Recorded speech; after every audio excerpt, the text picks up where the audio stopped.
Taraflava o David Tua le nei, o lo e whaafonga mai pēi le Radio Samoa, tasi lima i watolu a mō, Samoa i amanuia lau whaafonga ma lau whaasausaunga.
na ole Radio Samoa se furulima iwa toru a mo e tautuaina oe I laungangana fitua so le vai aso.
Sile mea o le atuai le li.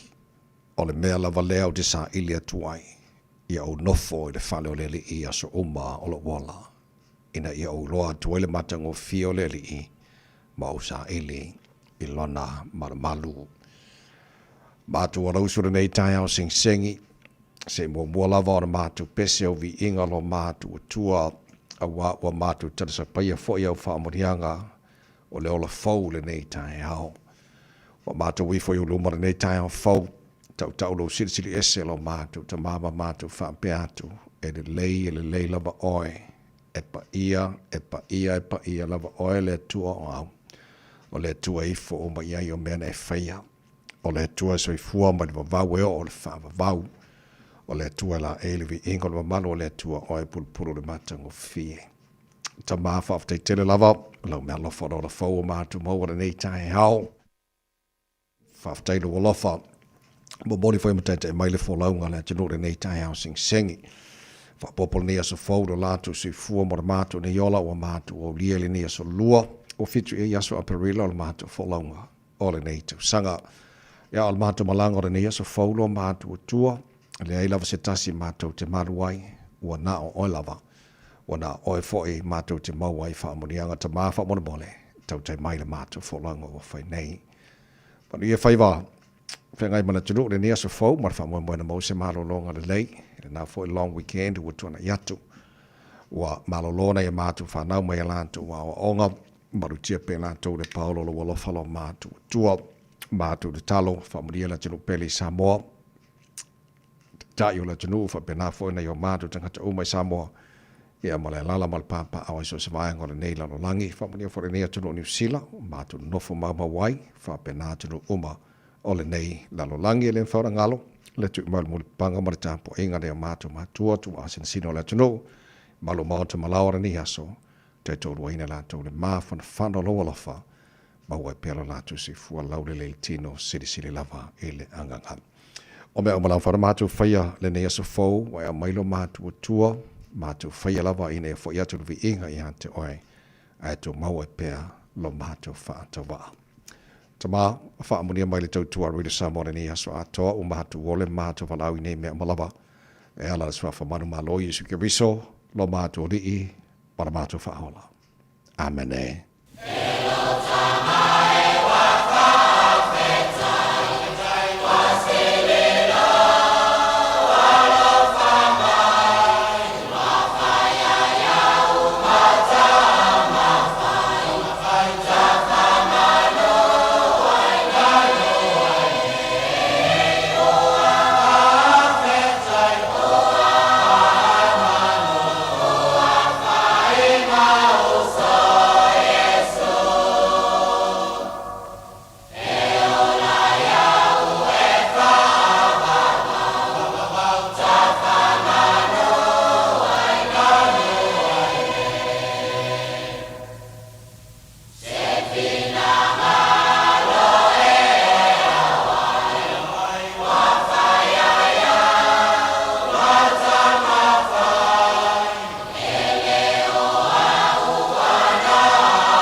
lo tamai wa fa tai o le vinga le tua langina la peser ko si fa ya o sa mo le to mo re sa mo for lima I va tolu a mo ta tonu le tuna yo no.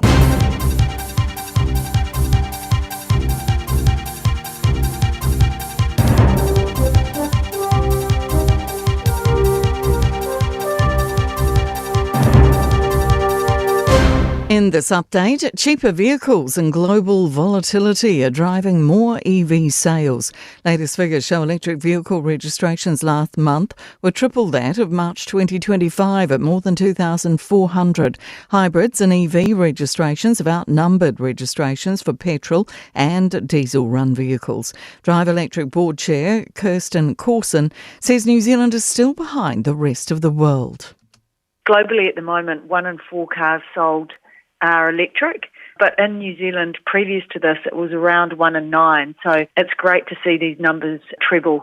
The Easter holiday road toll is sitting at 3 as the period comes to an end. There were 4 deaths during the same period in 2025, down from 7 in 2024.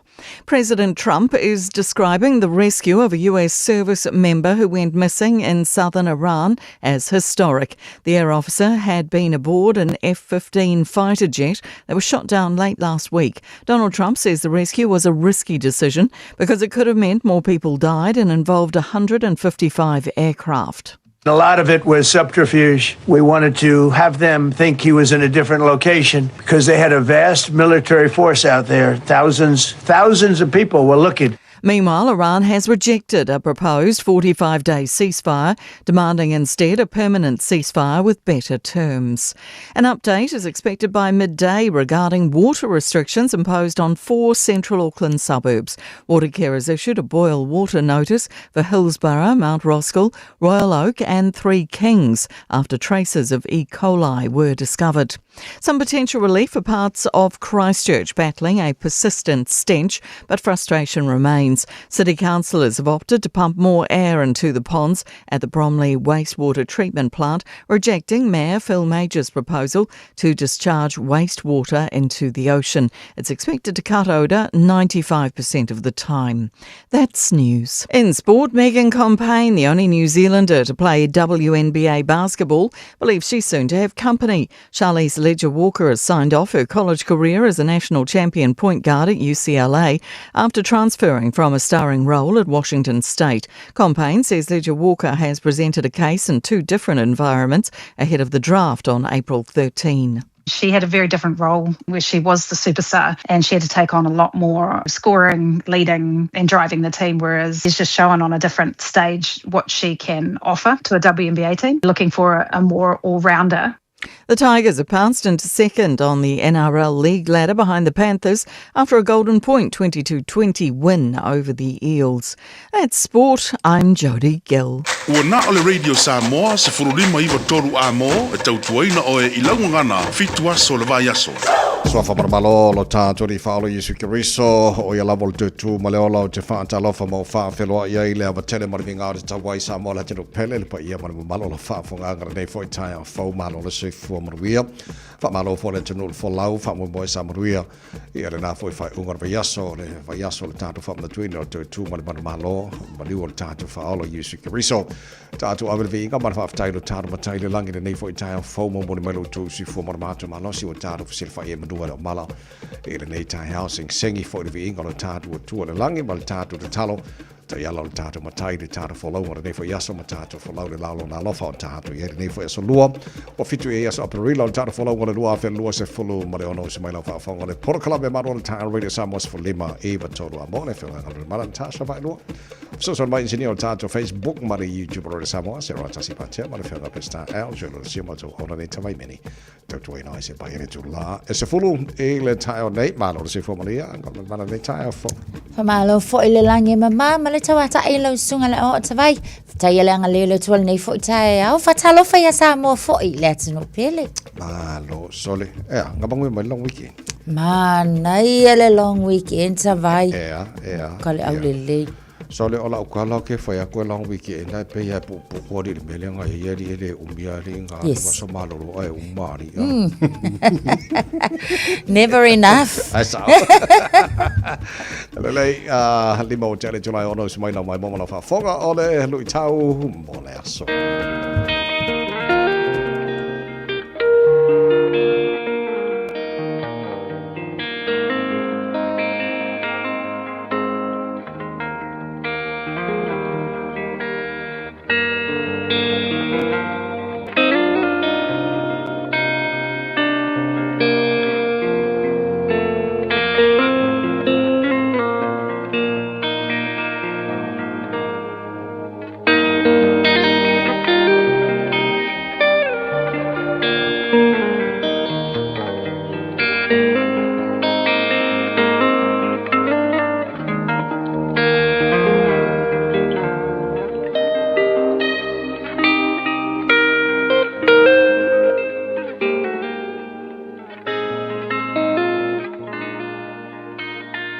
Lui tau mō le aso.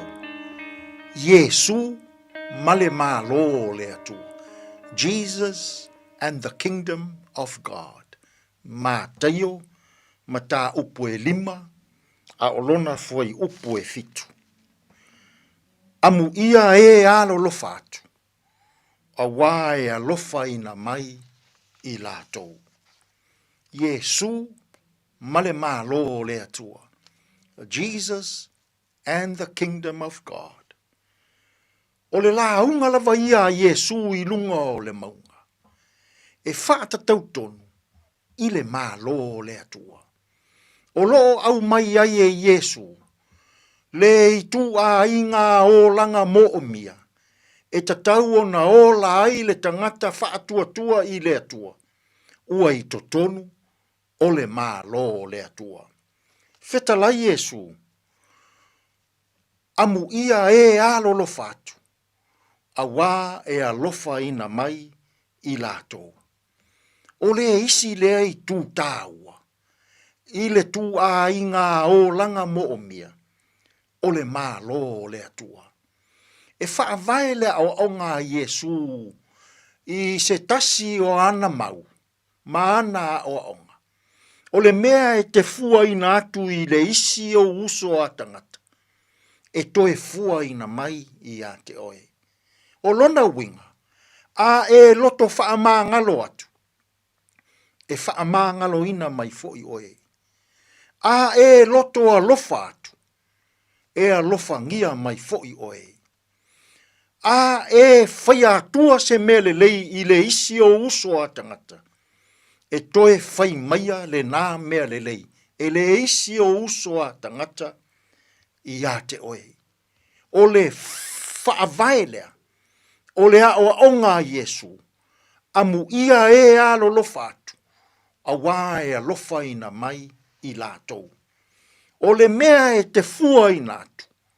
E toe fua ina mai I a te oe. O lona winga. A e alofa I le isi tangata. E alofa ngia fo I oe tangata. A e loto whaamangalo I isi tangata. E whaamangalo ina mai fo I oe isi tangata. A e loto maua lalo. E loto maua lalo mai fo I isi tangata I a te oe. Samoa e. O le anganga moni lea. O le tūla fono o le whea ngainga tuai. O le ola loto alofa. Lea ua au mai manino I Yesu. Le winga moni o le tūla fono a lea tua. O le alofa tū noa o lea tua I a I tātou. Samoa ai. Ua a mata ona e mativa. I tangata o la aro lofa. Ua mativa la tātou whainga malo. I tangata o la aro lofa. Ua mativa nuu maafio anga. I tangata o la aro lofa. Ua mativa tāpua inga ma e kālesia. I keurisiano loto alofa. E mana o Yesu. ia e ola loto alofa. Anga le lei le tangata mativa. Alofa i le tangata le tau aloa. Alofa i le tangata vai vai. Ia e loto alofa i le tangata fiaola. Nā o le tangata loto alofa, e alofa ina mai e le atua. I le nei fo iaso. Ai a pe a sei e loto alofa tasia. I le isi o uso a tangata. Ai a pe a sei e alofa ia i o mātua. Ai a pe a sei e loto alofa ia i lau whānau. Ai a pe a sei e loto alofa ia i lou ainga. Tātou te tālo. Whawhetai tele le atua. O ngā tonu lea o ngā Iesu. Ia maua e i mātou le ola. Ia mātou whi au mga luenga o le ne Iasu. E manu ia ai mea uma. Lou lava suafa Iesu lo mātou alii, ma lo mātou whao. Ua mātou tatalo atua i nei. Amene.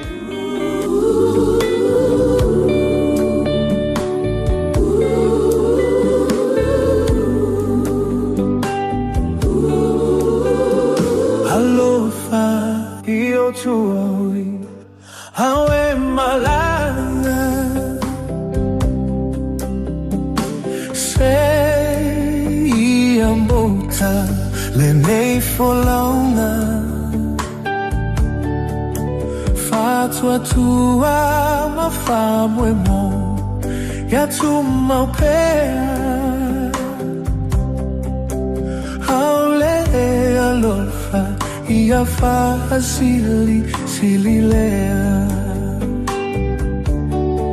Peu te tautala inanana angelu. Pe fai moao le la lolali maona mamalu.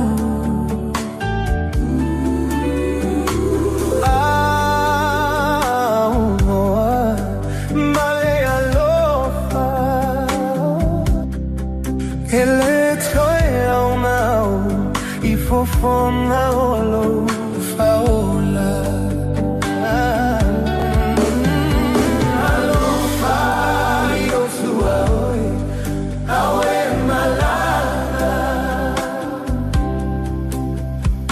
Sei amuta le nei folaula. Fatua tua ma famo e noi. Ya tu mo pea. Aule alofa ia fa si lea.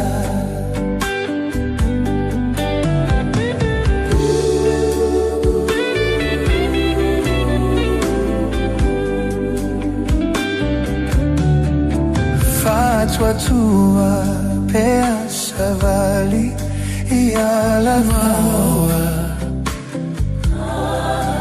Fano mienui e malutia oi failata.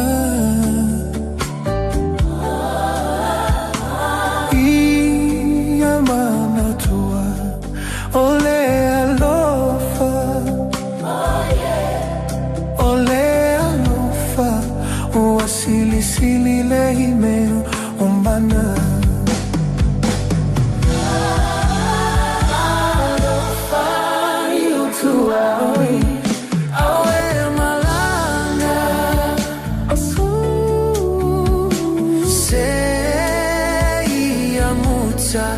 Le nei folaunga. Fatua tua ma fa moi ya tu mo pea. Ora lo fai sili lea.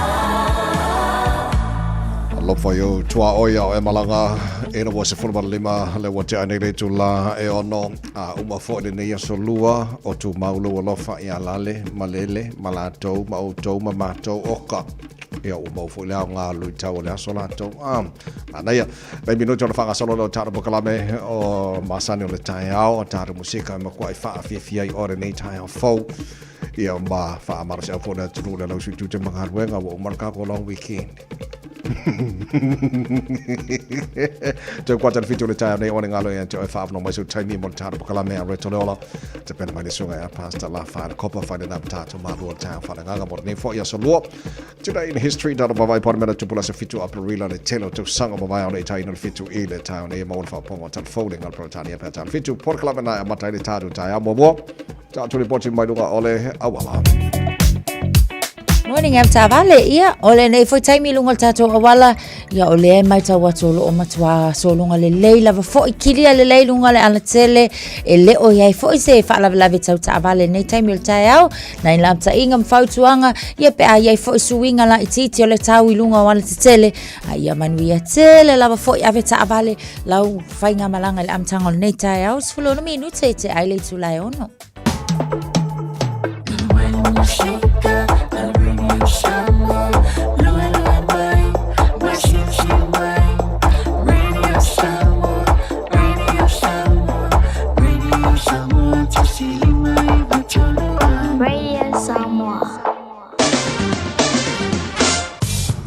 Bata talo tau nei fo I tai fo mo le fa fonga le tonu au fo fonga nei fo ia so lua wa tato iai tama ki makaura wa kilani no fanga fa sala longa radio Samoa ele baba yatu ele nei tai mo le tai so fitolo ele malu le air ele nei tai fo wingo le tau fa mo wino mo nei so lua la fa solo ina pa utimu ele telo vai ngo au kilani ma mafatimu ngani so tai mo le tai nei fa so po ina ngi malo si ma se vidi mai ma tu se lua se fulu ma ta se mo runga yo ele ma fa fano le fa ma wina mo au kilani ele ne yaso se fulu ma valu lona ma wala lo tai au pe au liam ala fa so na awa pa utimu lang le ni so tai ila so tai lo sfuton mo runga na de vela fa ma wina mo au kilani ele so tai au vengo yon tua la pa utimu telo vai ngo au kilani la stofi fa so lang de leilas for raide pa utimu la sto na e ma sa ma so fua pa na va yaso lo ma ya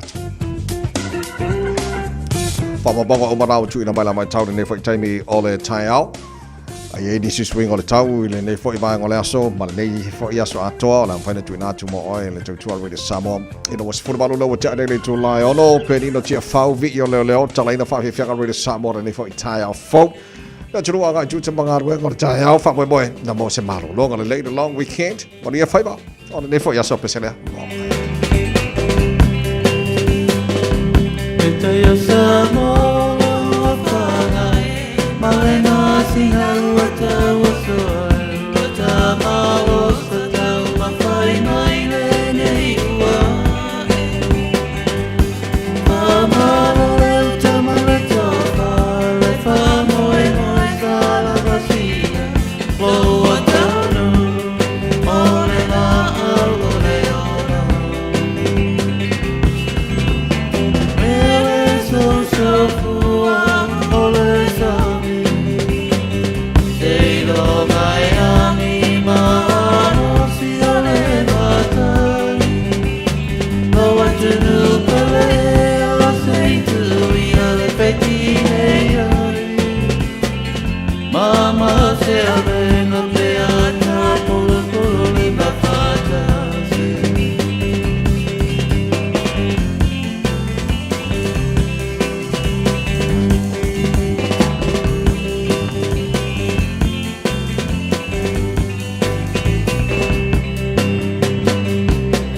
Tatina peoni fieta te poa fae aina si ata tu Wale tu ono ina ne ala fole tu I saw you te fai upo I amo ane si ata te wagano Mana tu a fai le tava e mama e si ona fo So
Luosu malua hotele tula he ono whātai whalolonga le Enterprise Motor Group I maru kau ma le Ara Memorial Hosalo awina toile tāra Pokalame malua le tai au.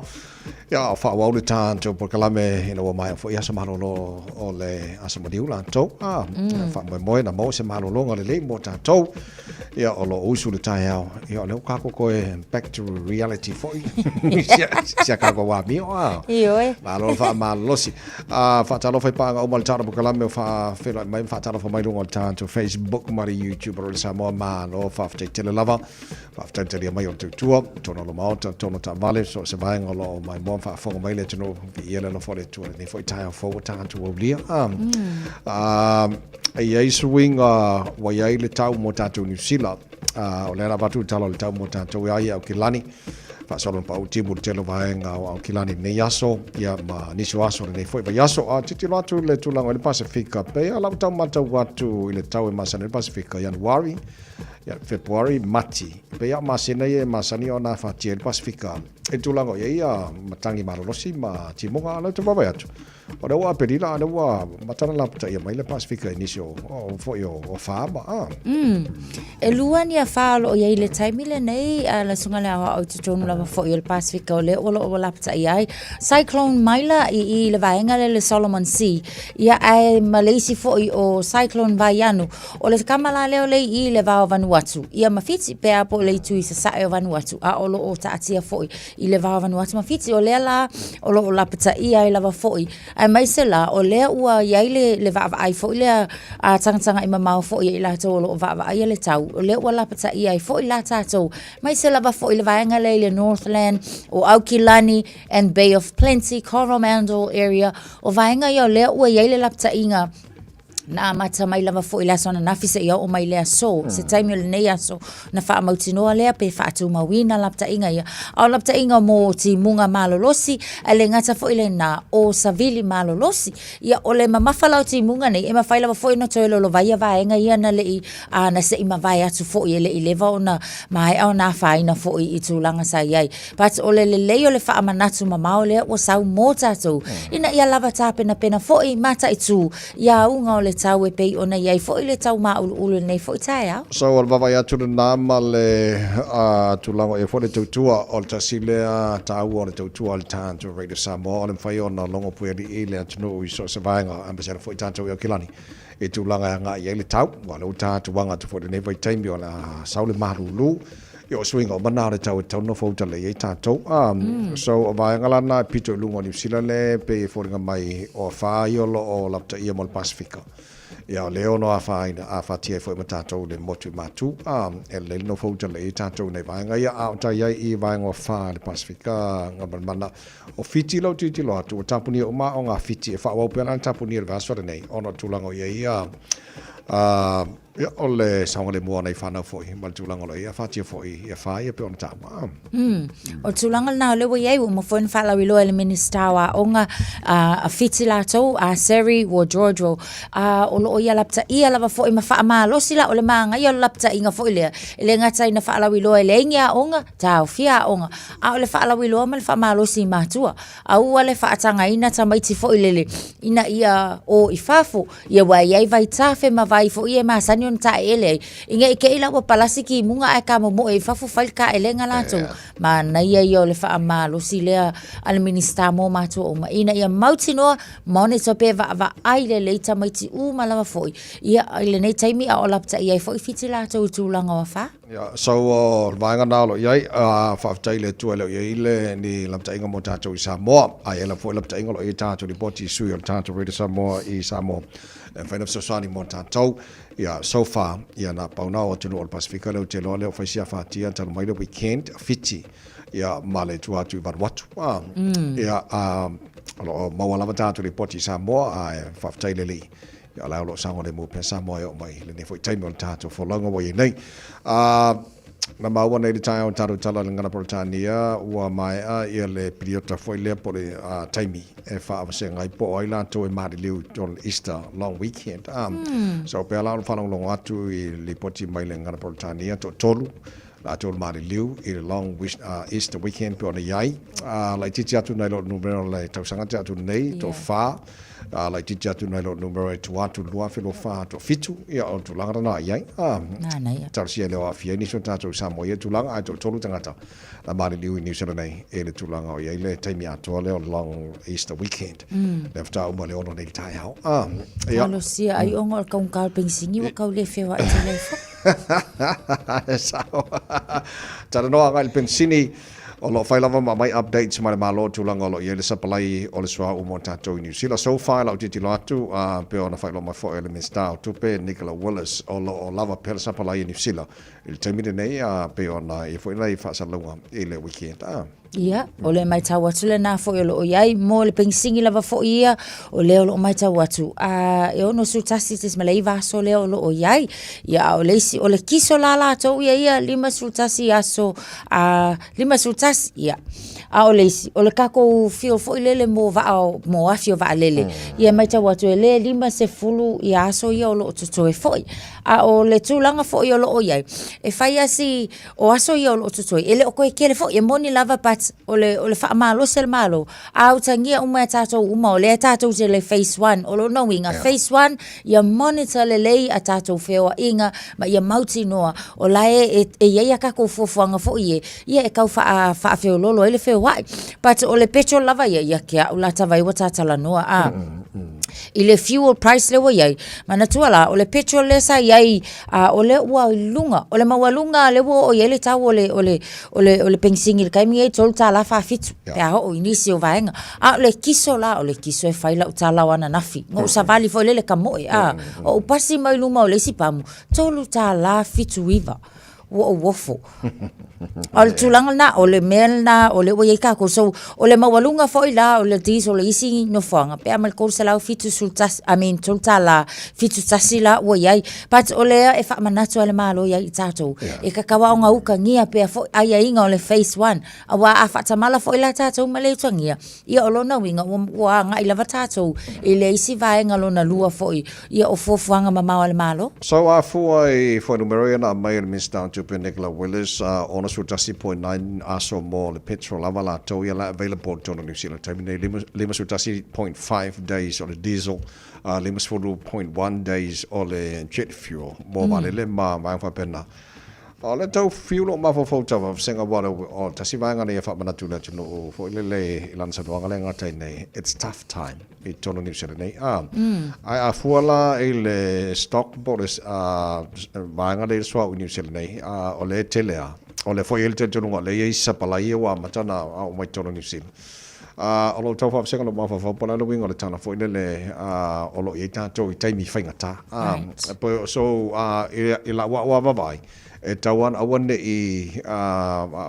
awane vai fa tala le ta to tulanga lo tupu ai faile me tau no sosani mo ta to ia wa akalango me sosani mo ta to se fe le pensi o kilo ingisi o data na mai fo le tono ai New Zealand kalu onga po lo va so talwai e sidi akul kilo ka vale lungo o kaimi o le awalo ngai ro kaimi ala ka ngo fil pensi ya so looks like e tangata le fa longo e pele ele kia ele popole ele tulanga le ina al me mongia ke le fa le tonu tato New Zealand fa pena fo ini se vai ngalo langi la to Wa lo mo mawina na fo e ni so pam pensingi wale ai ni pensingi fo le o sho le la ko fo supply ya le ngatel na ole si ole taunga ta ole taule o ye pensini ia ai e mali fo ila wale e fa longo tu fo isi fo yo tara fo e le ngatel na a ole walu ilunga ia le se yo lo kama fo ia o electric vehicle o lo na winga ole si la va nga le pai lunga la o tele ya ai mo tato wa ya manga ya phase 1 o lona winga monitor le ya kako fo ile a fewa inga ya fa nga fo public transport pe am fa pe fa nga ya talano el pensini sa fa salo fo el Minister Energy Minister Australia il tulanga lo ya la to fo sa palai mo le masina to which olai for my minister la to Australia tulanga le e se me pole la fo e lava la tu sa palai ia ai ka ke de lo wa le ka fa ka la po afe o mai le if ka winga Iran ba America mai sala tu le ile fa la wi lo mai fo ile o la sa ile la tu supply mo a perila ai o mai la le tamile nei o mai a fo o nga ko fa kon ka la ke isi company e ma fa ai ona supply la fo ia la tu pensingi mal swau le la o ya me so o supply la la ia Australia mal fa le Australia o le o le masino me ia pe o la tu na ia fo ile fa la wi lo mai a kon ele lo po la tami o mai le tawale nei o le lava o a fo le file mu lava fo Australia ia mala o to a file mu ona o le o fa population masinga wa once la ko ke kon kala ke nga ise mtang se vai nga fo le la tu te fa ta wina ia le swau ia o mauti no lava o swau nga ia o swau Australia ia o tulanga leila na mo Australia ia mai se fo la tu vai nga le na ia tau le vai se fo se ma vai fo fa mama avenga ile GST o la tu tax so tulanga na ye update sile tulanga ile pensini marswa o tato New Zealand fa pena foi Australia mo fa fa le telo le nei foi tai mo ta o to los fitu minuto lo to ta le to la fitu taro va vai po fele sia con la malanga Elmin Star vai fa for New Zealand ya ma eri so va via ta Dennis Ayek taro va bore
O e si la fia me e whaatino e mawhaiona e umi ai so fale motu le lumanai. A whai fo i so fale motu, o e si la fia mawhaiona whaatino ni isi o fuafuanga e whaonga aire equity o lo fale. A wane e misiere por kalame o le malu I fale, ia fiafi o sururu ta itasi le se fulu e te aile whaa. O le a e si la fia ai au wala e mawhaiona e umia se fale motu le lumanai, ma au wala e whaonga aile equity o lo fale motu, e whaata wai se isi o fale, le por kalame o le malu I fale, ia fiafi o sururu wa yaso ta itasi se fulu e te aile whaa. Hey, don't be that guy, or that auntie, ignoring a sore throat. This isn't just some drinks and lemon tea in your sweet situation. Untreated sore throats can lead to rheumatic fever. Nobody wants that for their family, eh? Go get your Pepe's sore throats checked at your GP, school nurse, or pharmacy. It's quick, easy, and most importantly, free. So come on, whānau. This summer, take care of your tamariki. Get it checked and get it treated. For more info, hit us up on socials at Stop Sore Throats or visit stopsorethroats.nz. Au kilani I saute, o sa ili se sa mo oe malo ai, o le Enterprise Motor Group manukau o lau fale ta vale wha moe moe. I tele ta vale matango fie filfili mai ai, tele le fisosoani o lau whai ngā luenga mo oe, mo se ta vale talafia ngai, su mai I le 5 Grey South Road I nei manukau. Asias fo I le upenga ta whailangi enterprisecars.co.nz, pe wala au mai I le oval selau, 5 lua tolu wha. Enterprise Motor Group manukau, sa ili, filifili, ma ave loa lau tāwani. Te lua sumbal tasi mero jalo tōna tālo le tūla fitu le whafonga le pokala me malo le tāna reida sa mas wali meiva tōru a mō. Mana tōmaria mai o le nei tai au. Malo whaftai, Italia sia opo le whafonga mai o East Palo Alto, California, USA. Malo whaftai, Italia lo whātu. Whaftai le whātas mali tāna pokala me nei tai au. Malo tō telo paanga. Alo tātu mafu tala nei foi tai au fau. So foi mai whainga malanga le min star vai whafo New Zealand. Lava vasa mare Winston Peters le sei rata tonga le vason tātu nei. Alo titi lo atu o leo le a malanga mo se la fontanga. Whalo tusi o le mano Amerika, pa taimo newa yaso a. O le la fontanga ma le sunga le na ia Marco Rubio o ia o le Secretary of the State I nga fo tono le Washington DC. I le taimi o lea o makwawe vela le kaua le ngai vai kau. Ia ai o lea ua whai malanga wa sa pena le whainga malanga. Ona o o yaini se vaenga fo I fia whaatalatala no ina whaavao malo. E peila wa fo I o nei ai le portfolio. Ia ale sunga fo I ia wawasa mana ia le nei vai tau le tausanga. So o le fontanga la lea o ia tāpena foi ma o le ala whaataltala no ingai ni isi o vaenga foi o le toe whaamanatuina. Ia o le tūlanga foi o New Zealand o iai. I le vaenga foi le Pacific and Indo-Pacific o nisi nao tūlanga o le aia toe whaamanatu ma ia whaasoa foi. Ia I le au ngā foi o le au nanga e maise. Ia o le sootanga New Zealand ma le Pasifika ma nisi o vaenga o ngā lulu ai. O le isi lau tu foi le ata ua i le fontanga lea.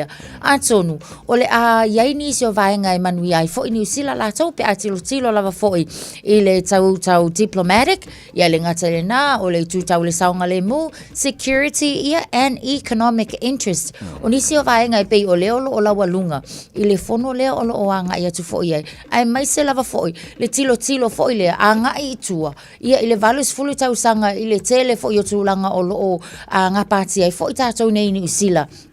Ai mai se lava I le taimile nei fo I le tau o whasolo solo pia ma o lo whaawa wina pia. So e tau lao na toi fo I mai le whainga malanga lea I le aso se fulu. Aso fulu masina nei a pori la. Okay ni nei, kai kere fo I anga ia malanga. Kai amu ia fo I. Yes. But he's the man. Like in such a time as this, ia o ai se mingi ska o le afia whea fo I le pe a fo I ai. Ia pat o te whaaftaia. O nga o le wa ai mamau, ia mis fo o tō wha mamau fo ilea. E so ang mo kanga ka uma. Regardless. Just follow iwa he le fitua mai fa fanga 5 stars so le sili poti ona wala tuna toile o tanto ma ro ta fa nga retro o le ola te pena mai pasta la fa copa. Kia ora. Ile ne yola e mana tua ai going I o fallinga ata la mata via Amio tausa avia Ola taba putana Ua o le loina lama Le mapua anga Ua lai o le neima whai ngata Olo nei fia fia Ai ui ina liua Pe o le vai o sina Pali mai a funga o so manatu Pe te alofa moni ia te au E fai mo fie o na paa buku Pe a fai ua e musu Pali mai a funga o so manatu Pe te alofa moni ia te au E fai mo fie o na paa buku Pe a fai ua e musu Vetu e o le langi Vingota o le sabi Se i tau maia se tasi Ko fea e ala uhani Ko oe o la upele ea O la umana mea e toa tasi Le nei ua mo atu E au noa pasetali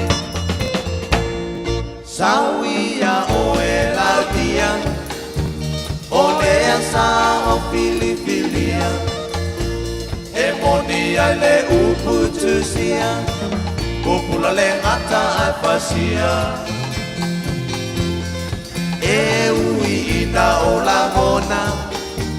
Langona ina le mafatia Ai tu mea ia Fungai lo pa Italia Vali mai a funga o sau manatu Pete lo pa moni ia te au E fai ngoki e o na pa abuku Pe a fai kua e musu Tofa soi fuala upele lo uau Momo ngā ua le taulau Wa motu si atalu le tu ina nau Pia pata si e pa abamau Tofa soi fuala upele lo uau Momo ngā ua le taulau Wa motu si atalu le tu ina nau Pia pata si e pa abamau Radio Samoa, Tasilima Iwatonu Amo.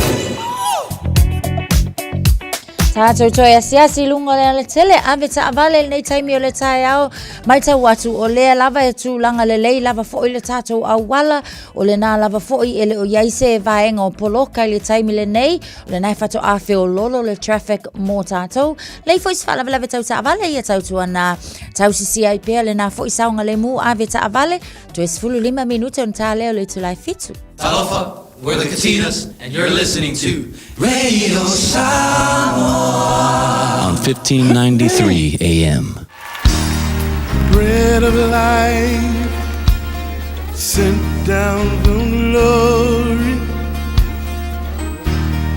Many things you were on earth, a holy king, a carpenter.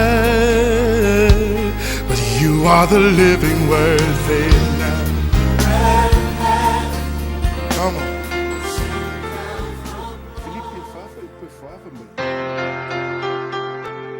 Talo fal tatu tunu uile nei fo yaso o te fia la vai fa filo ia te oi ia o lo mfai ona so tai mai tatu por kalame o le arbetole ola ile nei yaso o tu si le amo morko ni tus fulu liba al fe pu mo se o le fa ana se vai ngala fo upelu o te fia faita wina fa pe ua ola i o tau pe a fai tau te tau fi mau i le mata upu na fola ina ea. A ole au tua le tau talanga mo oile nei aso, ia ola ina lo tali tonunga. Leave what you believe. Ole tau o tatu tantununga fa kerisiano pela o tantununga au tu le nei wa fa tau le tala le apolo o lo fa tau le tantununga foi le tala le nei na maliu keriso mo au nga sala na tanu o ia ai na toe tu o ia ile asotoru ele ngata ina toe tu a o lo soifua Yesu e o mai ile aso le nei o lo no winga la fai mai le apostolo fai upule sa fai tau ina lo na lua e o lai o tou pe a fai tau te tau fi mau le mata upulea o le toe tu ma le toe soifua mai o ke riso Yesu ona winga o tatu taltonunga i le toe tu o Yesu ma le soifua o Yesu pe na fa manatu ina nei le vai asole na te Walena o se taltonunga foi le a fa mata upusilsili pe o se taltonunga ka ko ke kaunga ka ko mala malama iai pe tai ole talitonunga a fai mai la apostolo a fa pea ko ke makua i tau fi mau i le talitonunga fai mai e olai o to lona winga ole talitonunga lea wale na ni mafaufaunga ai e mafai ona a afia i lo wolanga lona winga si tala fai ngofie e mafai ona tangia i lo wolanga le mea lea e kikarikong wai ua toe soifua Yesu lona winga a e thea ngai mawhainga tau leolanga a teia o e whaafitau leolanga e ke koa file mu e te maua le loto tele a wai ke iloa e le o maliung Yesu o lea ua koe ku Yesu mai e fesoa soani ia te oe ngapolo misi mai e lea e le mawhai o na ia tu la fwa ia te oe e iai o ia whaatasi ma oe ia so uma pikai o le whanau noanga o tele o taimi nga o nga kele o kakou karikongunga ma kakou ka upsiri o kakou mawhau whale kerisiano ai o so whailo e tātou e whaingata ma le pressure o mea leo langalingi e fōringa mai peia o lai o ki Yesu kakou stress vai kukangaka i o maka o e whaangoa ngoa e ai se fia ai mai se pea whia ngai oe ma whaingata o leo langalingi ai o le karikongunga whai mai la apostolo e o lai oe luna winga e ke o lai ma e maua le saolotonga leo langalingi i le karikongunga lea o lo soifua Yesu luna winga a whai o Cristiano fa tua ia Yesu ma e fa vai lo langa le tonunga le ka umai a o mai fa ngata a we ke popole ia e lo o lo soifua Yesu e ele tala ele tamalo foi lo Martini Rutel sa fa matala le si fe au ia fa pea Martini Rutel ia tangata ilonga le na fa tulanga ina le me foi le o le toifuta ino le kalesia le reformation a vai na mai le kalesia le urua e kalesia sa ia ia sa ele taimi fai mai nga makua o le kangaka mo kwa fa kua ai o fa le ton fai mai o le stress yo lo no langa le tele taimi ia e stress le langa le ai se fia isi kai me londa soifua ma o ila vai nga fai na malon to rua ma vai kusion to rua sole o le kangaka le fa kua a kusi me ngia nga kusi ala unga fo fa kua a ko kongo lona lava ai nga male va malona to rua o se kangaka e makua va ai le pressure ke lo taimi le mautonu a before ngo fe o le fia ia vai mai la tala ngo o lo lisias sa o lo fa fine ia failanga me kokia ua ofu mai le ofu ludi solo atua ia ke ila Martini Rutel o la failanga breakfast 5 a marfa ngo le kaukala ai la mai lon to lua mai ofu ludi fa kulo e Martin ai me we ofu nga ofu ludi fa mai tala fingi o le ki fa ngo fa ku making e sa we fa ngo ko fa ngo mai making e se si walk wa foi le o fululi finge mal puro luli o to ninga na tanga fa ngo yo ki ya tu nu ya e fe mai fing le ya fe mai o ya o le walking away fe mai ya walking le tu ke ilo parking lu ke fe mai e ke valia ala mo fe nga kala fa penga nga ke si le fio le so fu Yesu le vang so fu Yesu o mar ke mi le so fu Yesu fe mai lo martalar fing marking me konga ngo fa ye skaili le se ka o koe mafa mangaku ya ke oe ele o ti Yesu o le soifua Yesu na o lo la ngai ngor fa kua marka kongu ya Yesu o le soifua ia aile o kangia i lo wolanga se o langa o lo soifua Yesu na o lo stress depress fa ngoa ia pela ua pise kala vele na tupu se me monki ai e ke lelo na fianga mo itatu umalanga ka ko uma fo wa keder ka ko ilo ko ku Yesu a o ka ko volanga ma tatu attitude ke ler kaimi pe lava o lai o ti Yesu so le upu mo o le aso le nei ia e o laina lau talitonunga le tua whawhitai whamanuia lo tunu amen.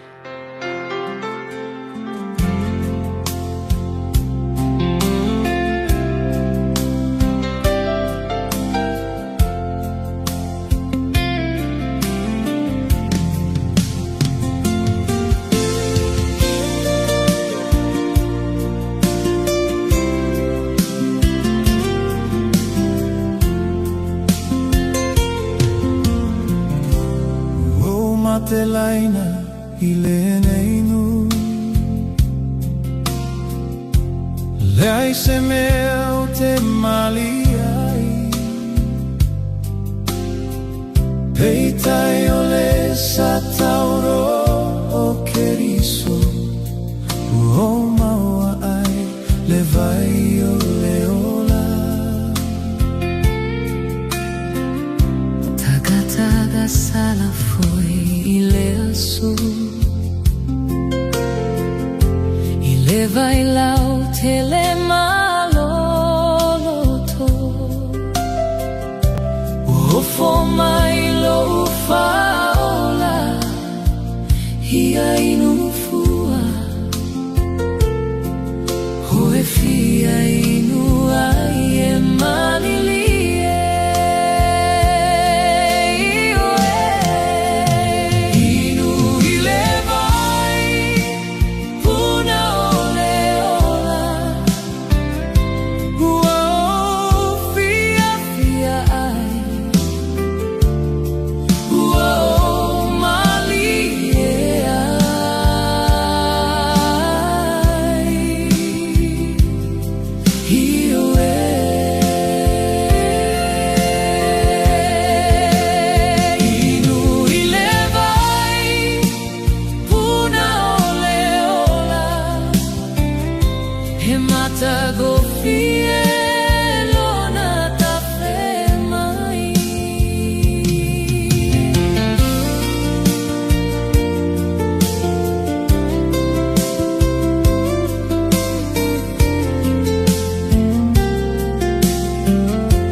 Ole ola whamai le proklame a reto ole ola ne fwoi tai au fau ina o tolu mino tolo tole tale o le tu lai fitu le aso fitu a proila o mena tupura nei aso e tau sanga mawai.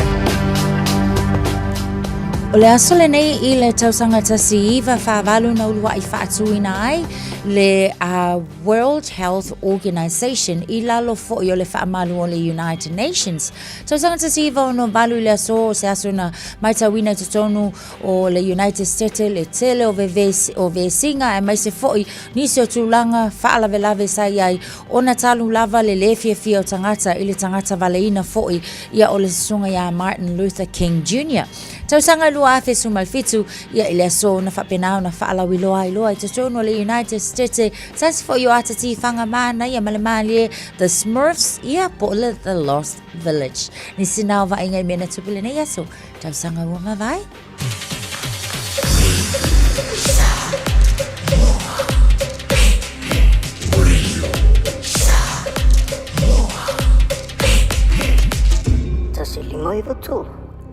Fire and Emergency New Zealand advises that paid firefighters will stop work for 1 hour from 7:30am to 8:30am today.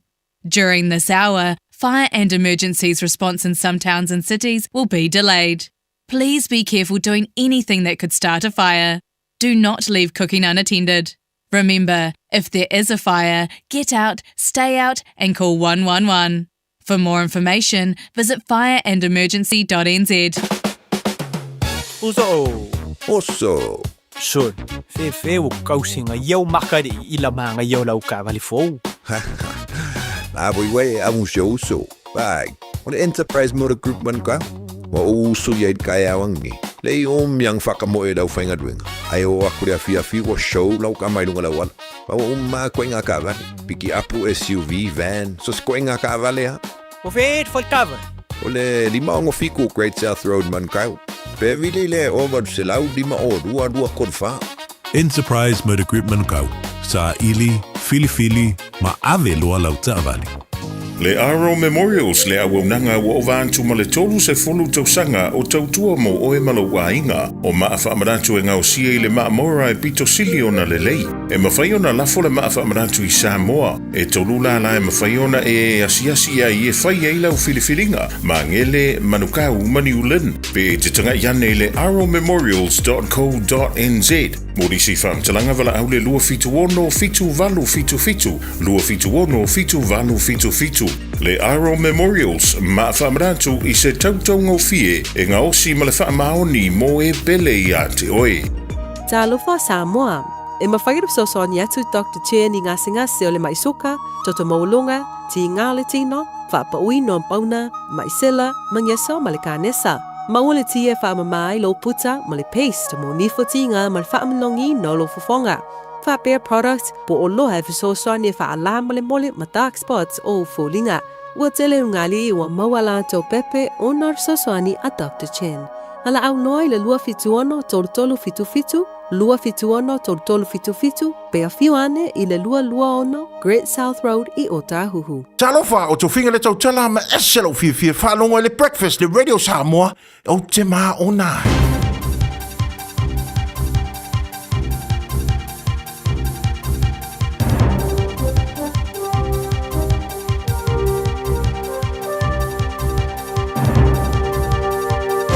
In this update, efforts to dial down hostilities in the war with Iran seem to be gaining little traction.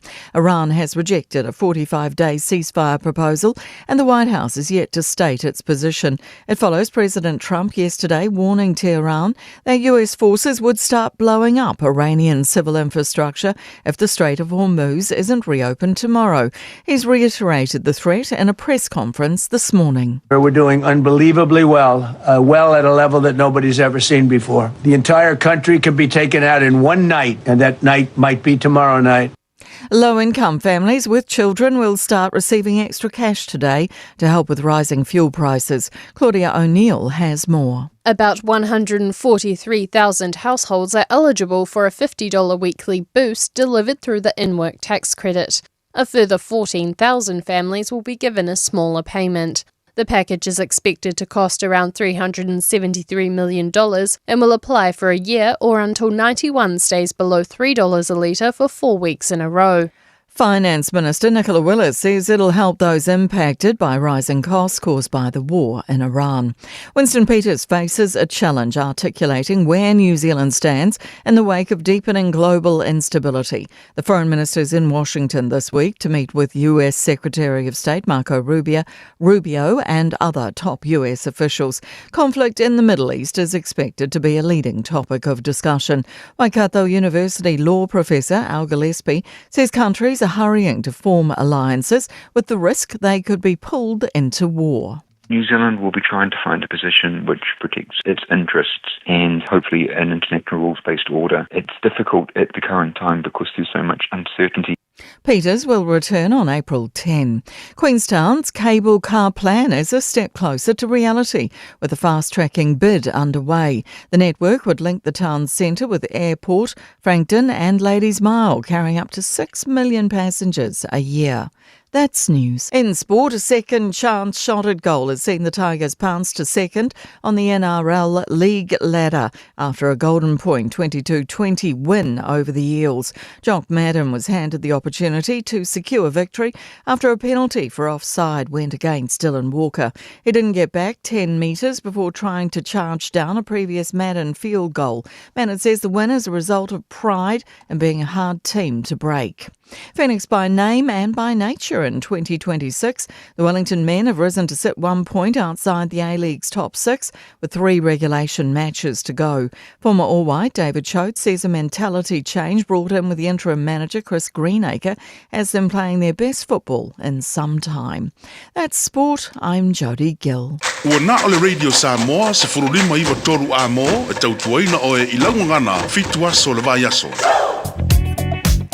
Nungol tatou awala tele ta'avale lo yese fa'alave lave tau ta'avale I le vaenga tule na Crafton le mai tau atu le taimile nei ole na ole fa'alave lave lata lava le Park Road and Kaipa Pass Road o na ole lo yele fa'alave lave na so ole na la o slow down tatou I le taimile nei on the northbound mining market langa ia tu tonu Crafton ole na slow lava 40 fa penala on the westbound anga I mai na Kaipa Pass fa so solo atu langa I tu tonu le taulanga I ona vaenga na ole lo mai tau atu na la lo faiasi slow down I le taimile nei ole tai au mai tau atu remo where for your little facey piece in my le timeline on a westbound traffic fa pena for ile northbound ile timeline Lungol Tato State Highway Luas Fulu le wa matana pisilanga ia tule na Lampi Drive interchange fa so solo to for your weary le for lo maita watu timeline fa si a matana pisi mota to avita vale fa na nai vaenga lo maita watu le na ua tau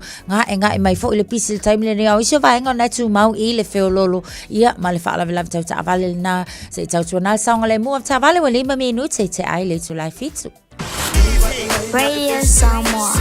Taslima Ivatolu. Amo.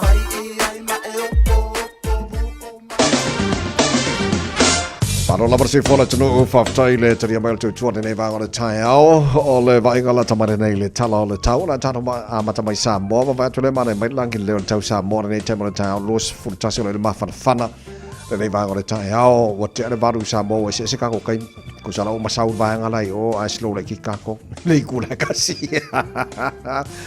winga le tau fa ma wina Samoa le sora langi le tau e vanga o Samoa pa o timu le foi aso tolu se fulu ma tasi degree Celsius modunga o le vela le Samoa le aso lua so malima lona mawalalo taru tala mai Samoa pe tala le valu I le tai o nei fa tala fa toi foi panga o malava ana maru tai o lo taru ma fu so se vaenga le tinu Samoa fa pena foi America Samoa malo la versi fu moria le si folo fa fo mai lungo tanto wala le Samoa FM 106.1 malo la versi fu e nei tema le tai fa tala fatu fa fata smai nei foi tema le tai fo se mai tala tau toro New Zealand nei e le motu saute Baba ia tu e vai ngon motu saute lo lafta ia motu lango e timunga malo losi Nelson heavy rain watch fa solo pa timu le so e te la vai ngon Nelson o lo ia lafta inga mo timunga fa solo nangi mal savili mai matu se sae fa si malo se la diti le la oli Los fulu morunga ma fana fa mawina mo Nelson le Sol. Jelo isi vaenga o motu i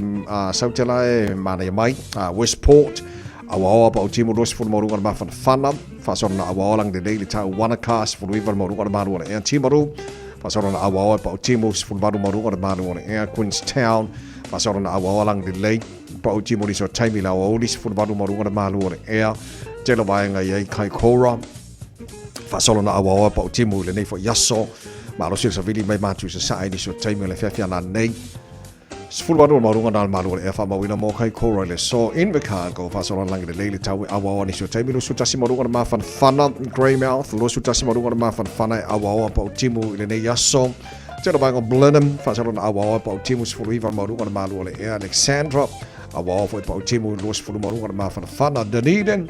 Malo se formaria nei tai au awa tau pa utimu full fitu moru kana malo lo mara ayo kana stete malo lava fatu nei tai au malo se fu asoro awa pa utimu mo tau ele so full vadu al moru kana malo e fa mawina mo kana stete ele so tele na vai ngor mo tu saute tu na ele tau fa mawina nei foi tai au se ba tau le mo tu ma tu ye vai ngor mo tu ma tu lo lapta ia mo tu lango ia Ti munga matangi malolosi kai tai al pi to lavelunga like heavy rain warning, strong wind watch mo kai tai e pa ultimo mafati munga ni so timing mar se vide fa solo nang malosi mai matu sa e los fulor marunga dal mafana fa mawina mo kai tai e le so ele vavaiatu iniso vaengalo ilapta inga roto rua heavy rain watch mo to le so pa ultimo Ile ni aso spul vadu marunga le malu le ea tauranga ro e fo ilapta inga mo timunga malolosi heavy rain watch mo tauranga lo spul marunga le mafana e pa utimu mafa timunga le so e malosi for savidi mai matu sa e fanga rei pa solo ina ole e fo ilapta inga heavy rain warning and strong wind watch mo fanga rei e fa solo pa utimunga mafa timunga inisio time le so tele na va ngor mo tu i matu lo ilapta inga va yatu ile nei time ole tai au la vei matato au kilani stadium tato va ile tulang el tau au kilani ai ini sobaenga ile la mo morning tone good morning pa angal tato kalame la mo morning tone mano la pasui fu awa pa utimu su tasi mo runga ma fana ile va ya tu tau po awa pa utimu fu river mo runga ma do air telo baenga ye Palmerston North lo su tasi mo runga ma fana awa pa utimu awa pa utimu telo baenga New Plymouth le so Napier pa utimu le so Masterton awa pa utimu le nei fo yaso le ven pa so awa pa utimu le nei fo yaso lo su tolu mo runga de Bella Hastings pa utimu le so va ya tu i Gisborne pa so fo ina awa pa utimu kili ro pa utimu le nei fo yaso lo su mo runga ma fana fa mo wina mo kili ro e le nei fo yaso Tama ki makaura o kilani no whaka whasa langa Radio Samoa o lo ilapta inga heavy rain watch mo tātoi au ki lani ile nei yaso se ia pa ia le tasi le waweao a tai au ile aso wadu le nā pia na whamawina so tu mawinga le tau le so pa uti munga le tera vaenga au ki lani au tātou e sfulfitu manu le ea losu tasi marunga ma whana tai au pe au nia a waolangi le lei pa utimu losu tolu marunga le vela pa utimu la stofi la le la sforeile pa utimu la sto nai aso sa mara so fuara na aso o luma nai atu We got now the tau whamawina mo au kilani I le nei fo yaso le tau tuamaro le sama swanima I bantoru a mo le tunu ala papa au ni se vaenga le kelope wha moi maru ia mani tau mo tau I le nei aso fau a tātu o lias fulu tele tola fitu vawe atunga mana le fo le wha ilo mo le sirfia le tunu o le e vaenga o au kilani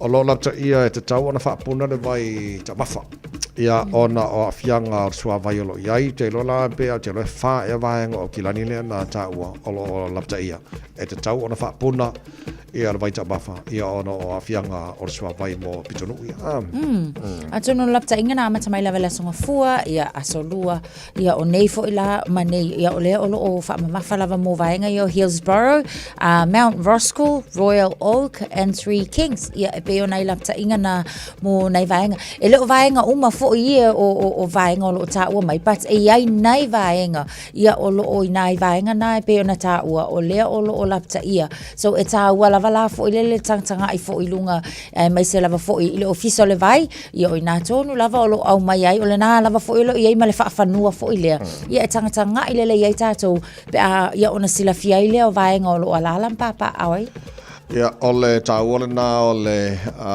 mau el tāra pakalai mo nei fautuanga fo le malapta inga lo tuina mai me sele vai ngon swa bai ia mo tuina atu mo se feel tunu ri tantu lava ngana sa mo so fa te lala I vai nga ia pe ona ta o Mount Roscoe, Royal Oak, Hillsborough and Three Kings as well, I think.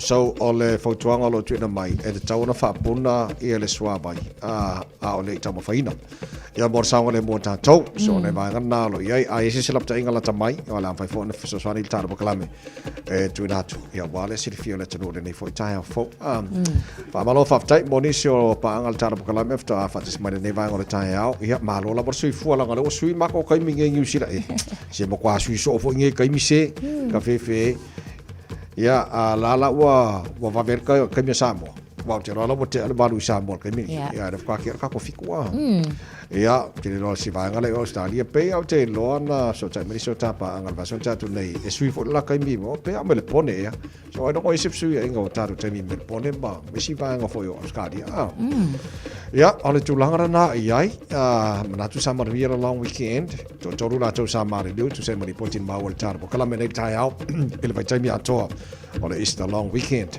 le ona iai ta to Yo fala lava tau vale yes ma to fo yo le fa tauta ta wan fa tauta ta to lunga wala le foi vai tai me ole le mal tau ne vai tai me ka ko e kim wa ba ko ngo mai kim I know ia ai tau tuana foi lai nei ta mai ti wala o le fale le foi le malu pui pui ona ia lo manai fa na uto no ma o tama lawa nei foi vai tau o tu wang ia mana il fa natu wal ta sile vai ngolo ta wala fo mtanga be ngolo leo o le tana pokala me mtanga be ngolo leo ta sile fo tuanga lo tu mai la wa uma ta po le o fa na ia sa ngore mu so mantua o le tulafona ia ni sila sfu fanta usanga le matua o tamaititi e te tau na ia tono fale pe ale ia matua e va ia tamaiti sila tu fo ia wal tas fo le fo tuanga mana ia mtanga be ngolo leo sila tu sfu fanta usanga ai le reliable ia pe le fatu tu ina le va ingo tamaiti then may as well at wana il tanga tamatua fale Waianga iska mai voi o makukua ala mo kwa ka mai ki ama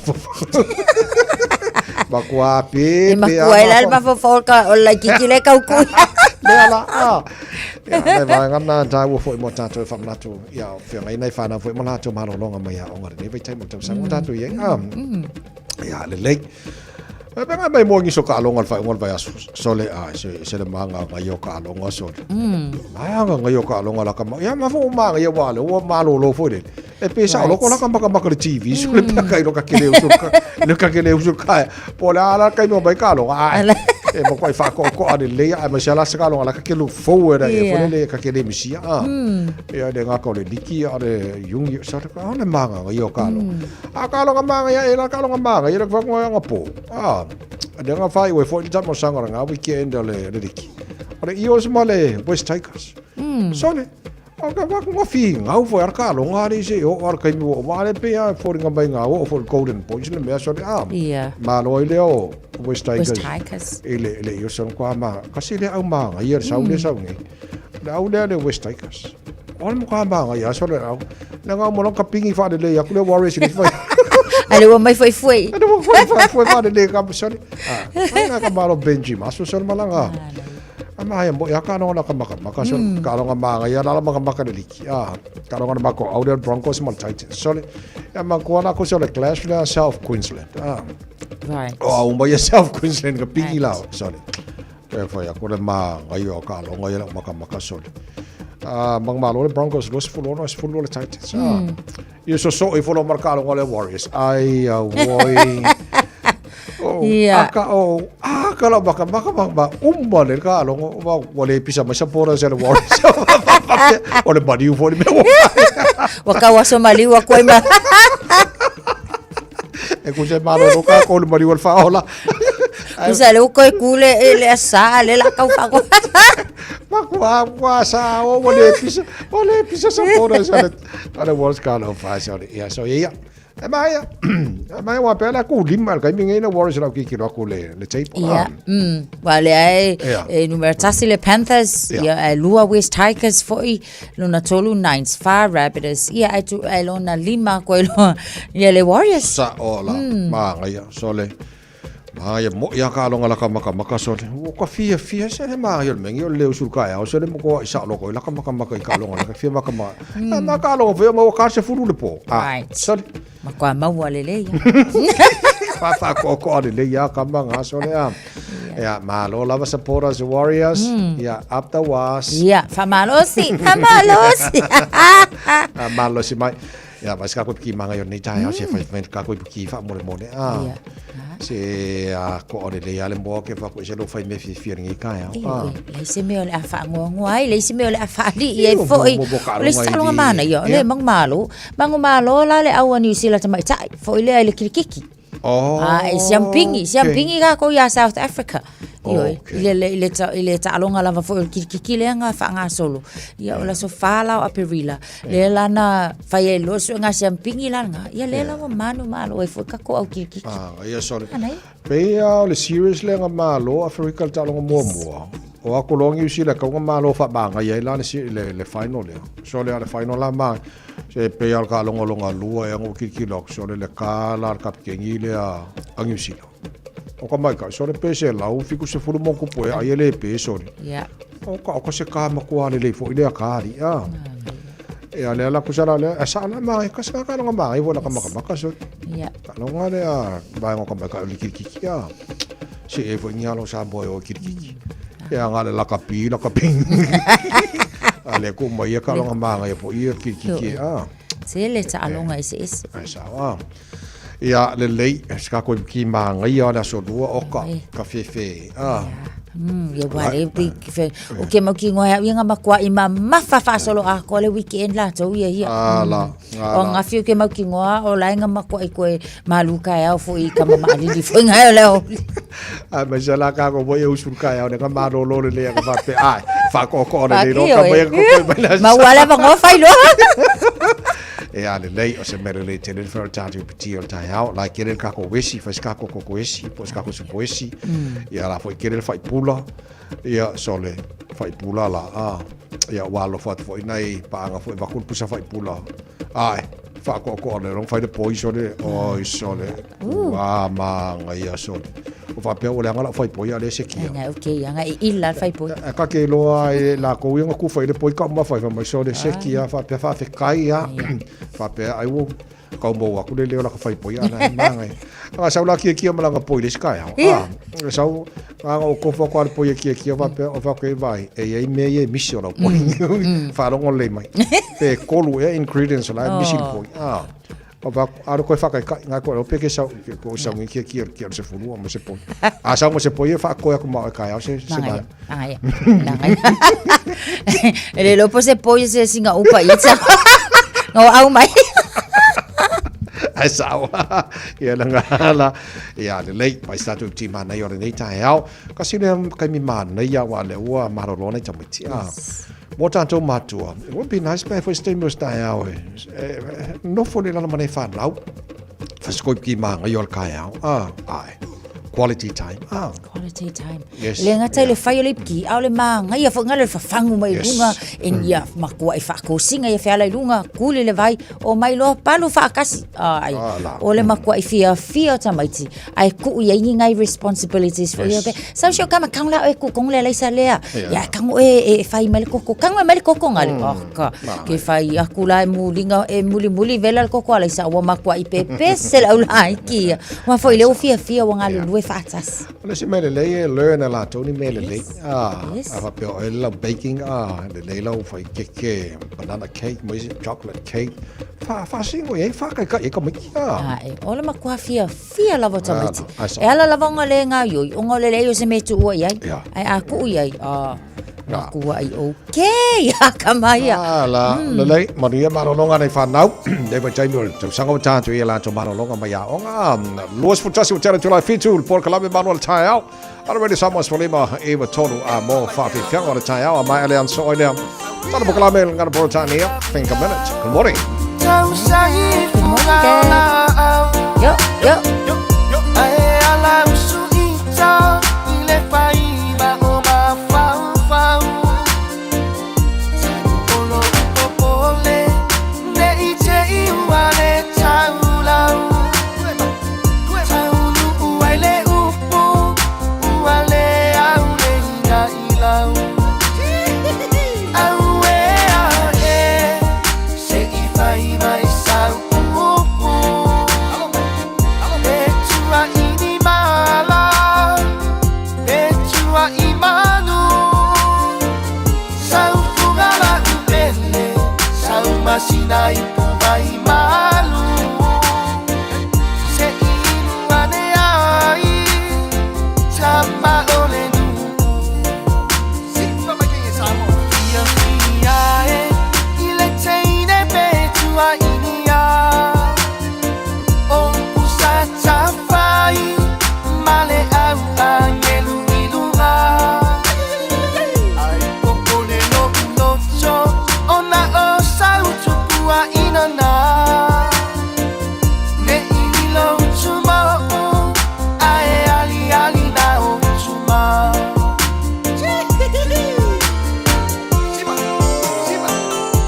Sipa makenge samoa.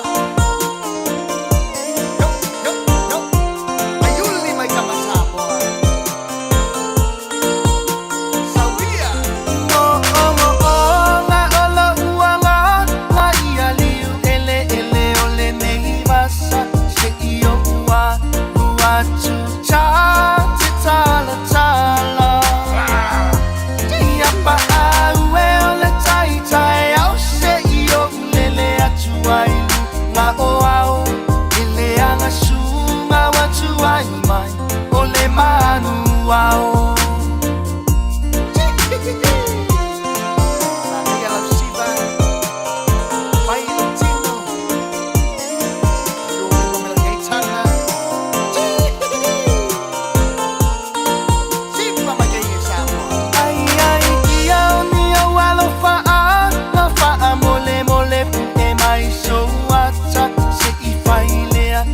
Baila au ilo uanganga.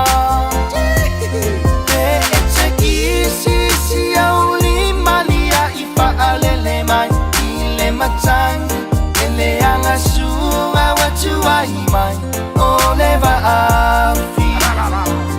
Aue ae se ifai mai sau ayuli mai kasa. Petua ini mala.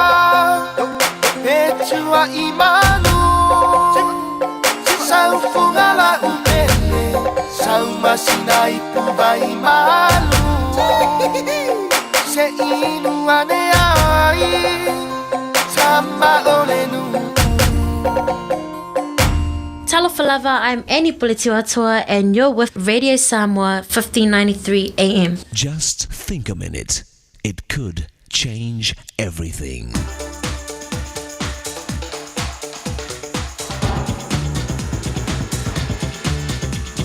Think a minute.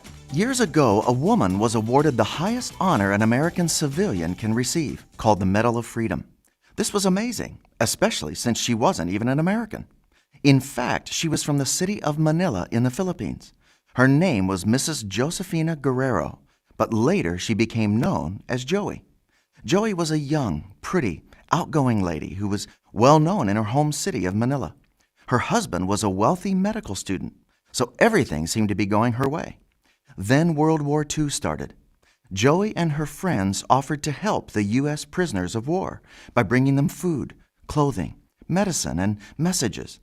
Later, Joey even offered to serve as a spy. In fact, she became the best spy the Americans ever had. On her first mission, she explored and drew maps of enemy camps and forts. Her only weapons were paper and pencil, which she used to record everything she saw behind enemy lines. One of Joey's almost impossible missions took her on foot through 56 miles of enemy territory, including minefields and enemy camps. It was this kind of bravery and skill on her many missions that earned her great respect from the American soldiers, who gave her the affectionate nickname Joey. What's so amazing is during those 3 years of her very successful career as a spy and all of her dangerous missions behind enemy lines, Joey was never caught or even searched one time. But there was a reason why she was able to achieve such a remarkable record and success as a wartime spy who saved many American lives. You see, Joey actually had a weakness that she used to win the war, and that was her secret weapon. She had leprosy. Did you know that you also have a secret weapon? It might even be what you think is a weakness. But God can help you find the way to use it to your advantage, for your success in life, by helping others. So why not ask Him to take control of your life so He can start leading you into the successful, satisfying life He has planned for you? Just think a minute. If you'd like a free CD of our top 40 programs, write to us on the internet at www.thinkaminute.com and catch us tomorrow at this same time when we stop and think a minute.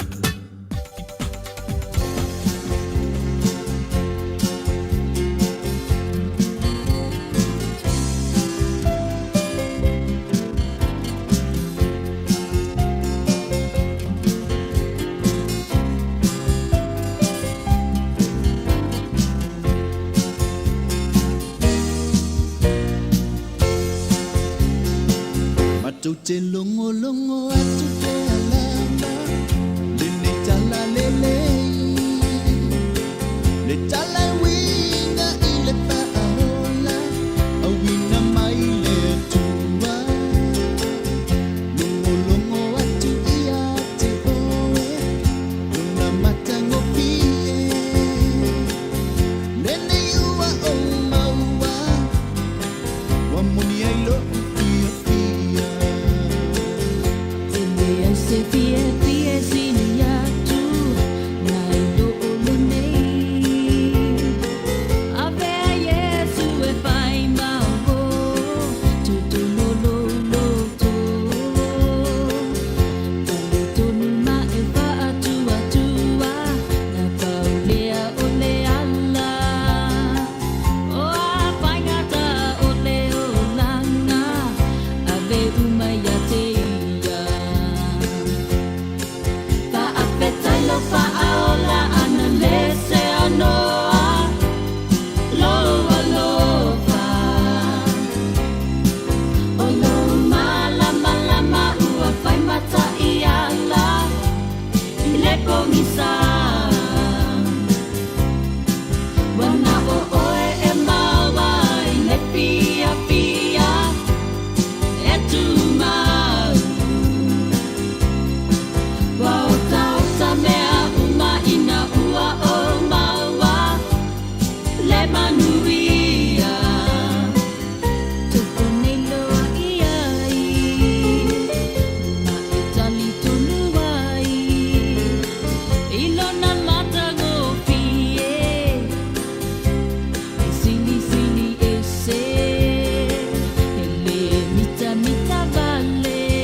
Samoa. Radio Samoa.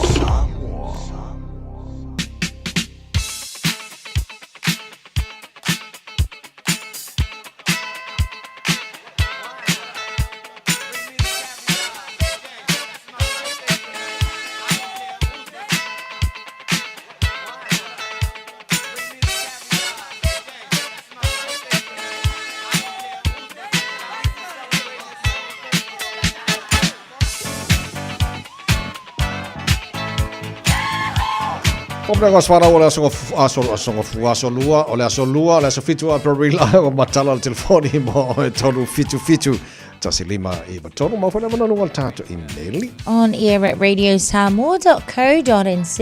ma fe fona fa ina nungal tato Facebook mari YouTube o Samoa mana ia te le lava na mo fa mianga sfana o ne foi tai au a te no pois fa mianga na pito man mana Le fo ele o yai se famnianga time nei asunga lawa. Ia ele o yesi ta famnianga runga email le papa ia to nei time o tai hao telefoni le ai fo runga telefoni pe ia fo ringa mai la so mali o so o mana so lua e malo lo le ma file mu ele ai e mo ko ile ise me fa le ko ngoinga fo ia me fa pena ai e fo Ja, al tu langa na ia a fa pe le o ye se fa so ko ki lo kasi ko ro ka ko email pesa wa ia ele se fa mo ngaro ngaro email le tai au mo le fa fo me le no le fo tato telefoni ele nei tai au fo ringa mai le so fico aprila file mu file mu ia le le ia foi a fa pe na te fa fo ma nei tai o nei lo was fa na o mo kwa ide ma se fa ia se fa mo nga mo e a o de ke po poti e lo fa Yesu ia te o le foi fa mo ya ko por kala me o ngi ka ia le ia foi ma se pese na ma na ia mo la to ia fa me atu pu le ngama fa nga venga radio Samoa ma tar por kala me le pese le mo o nei tai ia te lo to sai fu happy birthday te dos fu no le ballo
Tagata fa'alata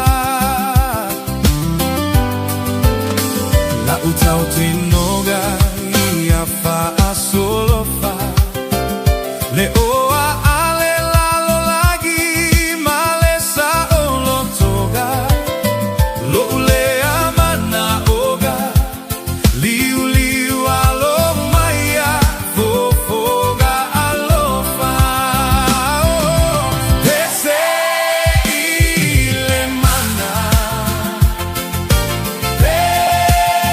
Say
alofa o tō whinga le tau tala ma eselo fia whanonga le breakfast le Radio Samoa o te maa o nai. Ta vale lo iai le whalawlawe tau ta vale I lunga tātou State Highway se fulu ma leono I nai kiu meu o lo mai tau atu ia o lo o tele lava fo ila I na tele na poloka mai le vaengale na on eastbound mai se fo I maleanga I anele na I te adatu o le taimi fo in lei lunga tātou southbound State Highway luas fulu mai tau atu o lo whaia fo I se tele na poloka I le taimi le nei o le taia mai se lava fo I Wiri ia solo atu lava anga I atu fo I le vaengale nai le malai va alele. Lunga tātou State Highway 1, takanini anga I atu I Papakura on the southbound o lo mamafa le traffic mo tātou. On our southern motorway o lo mai tau atu Mount Wellington anga I atu I nai Ellerslie on the northbound o leo lo mai tau atu faisi mamafa I le taimile nei o le tae au. Lo iai foi se lapta inga I lunga o le tātou waka ko tahi mo sei nisio au wala o lea o le tapunia a mata I lea so o I le vaenga lea State Highway lua se full closure Maiolo Street to State Highway Suma Leono Great North Road le vaenga le na o le northbound ia e whape na fo ila leanga I atu I na nisio vaenga I le Waterview Tunnel nisi na o lapta inga mo tātou fo I avta a vale I le nei fo I taimi o le tae au o te is fulu iwa minute o na tale o le tūlai valu. Radio Samoa. Taslima iwatolu amo. Tā penang whanau malau ainga atua. Mo se tā whaonga winga ese I le Auckland Zoo. E whetau le lei maltuanga wa o ngal whanau ia aperila. Whaalongolongo I whaatal noa ngal autau simanu. Patamata la lata I Leona, Taika, mai simanu mai Afrika, Australia, e ova hatu malutol wafe manu mai so se tuo lalang. Le Auckland Zoo. Whaata whauta mai tima le ainga. O se asere tumui fia fianga. Tuatu si Motions Road, Western Springs, Aukilani. Le Aro Memorials le awaunanga wa ovantu ma le tolu se fulu tausanga o tautua mo o e malo wainga o maa whaamaratu e ngau sia I le maa mora e pito siliona le lei. E mawhaiona lafo le maa whaamaratu I Samoa. E tolu la e mawhaiona e asiasi a I e whai e lau filifilinga ma ngele manukau maniulen pe te tanga iane le aromemorials.co.nz. Morisi whaamtalanga wala au le lua fitu ono fitu valu fitu fitu. Lua fitu ono fitu valu fitu fitu. Le Aro Memorials ma whaamrantu I se tautau ngau fie e ngā osi ma le whaamaoni mo e bele I a te oe. Le Big Pots and More, o whaiti tia tau onisi o loa. Maua steamers, woks, olo la pupua, ipu te ata, ipu popo, maisi. E iai fo I o ngā mukesi, e whaonga I tutonu mu whafu. E whetau I le lei mo a inga e ka le sia ma so o si wha moe moe. Le Big Pots and More, o mea uma e te mana o mea, I le whale o loa e tasi. Asia siane I se la lai lata I fo iate oe. Tolu lima tolu Great South Road o Tahu, Westfield Mall Albany, Unit 3B, Tasion tolu Stoddard Road, Mount Roscoe, tolu noa tasi Great South Road, Takanini. Ooh, it's an ad break. Perfect time to be reminded that winter immunisations, including flu, are available now. Schedule them in at bookmyvaccine.nz or with your healthcare provider. And hey, you might get to tick it off your list before the next ad break.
fianga mai le fia band in the time on the time on the tomo with some was for the mai tolo mo just tolo mino tolo talo le tu la valu talo talo mai samo ile ne so lo pa tana valu le town ne mana tomo vira tai au le fa malanga le o talo mo tai le langi tato lo fa talo fa mai Hawke's Bay ne banga tai au ma lo fa te tele lava ne banga lo fa talo fa mai ne te mo tai mai Hawke's Bay ngat mana ti lo tu le lo ile lo isa foi mono IU ma lo lava le fa talo fa mai Hawke's Bay ne te mo tai au e sao pe sao ni fa vale ni lo ki lo ko ri vai fa vale le fu seni kakao ngai mo se pa yese le Warriors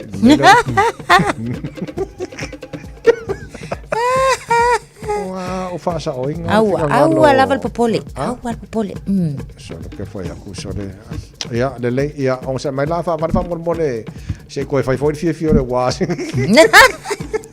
Ise ka ko fa mai kasi ai. So le masau de nga masau na maka ola. Ka fe a de fa ka farka ka ki o. O paka ku la lo le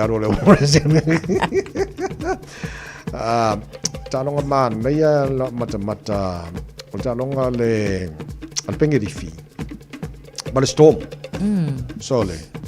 Okay, va ko fa pe au le storm ali fenga ka ke le nga ko la lo si au sole ko mako I vari fa de le ya pengi di fi sole le storm sole. Okay, fa ya ku sole kasile au ma ngai ar saule ko sawengi. Au le pengi di fi. Ma ngai ala au le sole. Fa pe o fi mo kamanga ka lo fa pe ma ngai ska lo ki ki lo ai. Ele ai mo ko tu ku dali le the Panthers ari 50-10 wala makua mamau langi ai ari okay now te fa na tu nai mai ngo ki rani fa mon le tu sai ma nai fotuanga lo tu na mai le tangrenga swa bai e te tau ona fa puna swa bai le tamu fa ina fa mon mole ta tu areas na wo mo tu na tu Mount Roscoe, Three Kings, Hillsborough and Royal Oak fa mon mole o tato o malala tono pitono ia ia ona wa mai nei lapta inga foi mai fo tuanga mo saunga le mota to ia le fa puna le swa pai a le tama faina ia mo nei taimi se vanga na fo mai se a lapta inga ia ona tu na foi le mo silfia le tono nei tai also le no fa longa tu nei pe a fa baru le iba nei le tai ia lo so te a la foi mu sa masangi ngaro le ulis fulu lu kasi le o se mai lu mai le a fa baru le fa iva nei le tai so fa mon mole o le o ye tamai ti fale tau na saunga le mu le so se vaenga o tono le fale fa mon mole tala noanga il saunga le mo tono le fale ngal mana o le tele o taimi o te sia ki inan poto la whana. La whana ula sifunu ongo mar sifunu lima. Granddaughters. O ke laku alae o le palaka. O le multi-plug. Foi le lae palaka ia chargers o telefoni ma hair dryer mai si meo. Lai nga ona nga se arket fongia lai ona so taimi la mato family night e telean o fautua ia mo saunga le mula le wala nga telefo ia fale o fa la ngai nafi ona fa tamala telo tamaiti meio o charge o se telefoni me a fore le nga se arket fongia na ka ki ale waya fo ile alai ola palaka mai le wo so tasina vai nga le fo ile fa manatu nei matua tala no tamaiti masiaki poto tamaiti ile tulanga ilanga ka mai ki ma sangi ke le mele o fanga ke fo nga se ia ai fa ola ai ku ia le judge lunga de al multi-plug fo ile ia alai on so ele sanga de mo em kwa de sanga de mo le tulanga le fo fa manatu nei vai taimeo maro longa nei fana mana ia wala nga le o le fale tamaiti ia man tuala o tele lava foi pe ale il ke le fongi le aso pe wa le manga ia foi le aso ia ai mana ia tele fa na tolo sunga le o le si tu foi o tato o nga umu se va tu foi fa fonga la tunu ia wa ia se fie ku ka fa la fa mo ka ia ai ke foi le wa ngalo a wa penga o se kasi le mingu ke ka ke lu ese mai mal o nga umu e ma fa ia le mingu ke na ia ona tu la mai si fa la foi le tu nga ia mo nga maonga mo tatou. Ia, so ne vai nga le fa manatu mo le vai taimi ina ya saunga le mo le ngatin saunga le mo nei fa nau e mai la to malolonga ya onga ya saunga le mo foi tono tatu ainga o tasile vai nga tau tele le vai taimi malolona nei fa nau fa aftai le te va tu le fa mai si vanga le oscar di onga sui fa kasia kai me ka ko le ile va via la sa e ku sala kasi masau ku ka ko ya e o foi mai le fa pele ku mai nga oscar ele kuma mai nga oscar ele tu la go ye ka ya lo winga la le se ngo tatu tai e na pa wa foi le pe wa ka wa nei o ka mo le ki ko le ki ka ko ke mi pe ona ye mai nga ka ya wa nga le sui ngai lo ngo le ka mi la ka ri fa ya dong ba nga ye foi si mai si sui nga mo ye o le mana yo sui nga le la chi tilo o le o fa ka si mo le o so le la ta ya o mai ka mi ka de fiku ka la ka a for fiku la pongsa ale lo ma nga ye kai fo le ai om kwa mala le ya tu la ngo ye ka ko ye ke le va nga so ya le na o foi tau na poi e mene o matua tele na invest la tu pe la tu fale foi le fa nga mota bichi mo lu mana o ti lo tu la ni poti o to tele matua o le ko fi fa nga me wa power me na manga o ka mi o sha lo la ko properties o le ko ma fo e como que mo o le po la me o palte va ka ma ku wa sa fa su suenga foringa mai o tele matua sa tele na yela to in properties fia la fa nga la to properties for ye so swani mo na fa na au ba ko su suenga na fa ko ke la ma ko la wai le se me la i fu nga sa o properties e ma kupe enjoy the life o la le yam io fainta so ifong the struggle is real ile vai time le nei a fo ye pe ma le lua se la se nga fo ile sa ye wa na ye fisili po e fina ngalo o le afata wina lo fale ia o le ko akelo ila tau nei o le kalia o le io the answer is yes o na o le tau tap a fo la ye lunga le market fo le pe ma le o va kwa ma le lua se la le fa yo ila tau ia o le o ye la tu mana tu fo ile o le ato e fatau ese ia la tu a fale yo lo ye ono tulanga fainga ta fo ile le tulanga la le tau le soifanga le nei vai time ia ele le la le o mai o tupena I don't know why ese on isi o long term isi short term so most likely o le vaenga le ia la tu lisi fo ia short term pe o la ko la nga o le o make up la tu mafo o le asili o nga let go fo ile ia ai o melenga ku pe so soani ai fo ile nei vai time tau tau soifa ia o le reality nga o le fa le tono le sifuanga le weka ko ni vai kai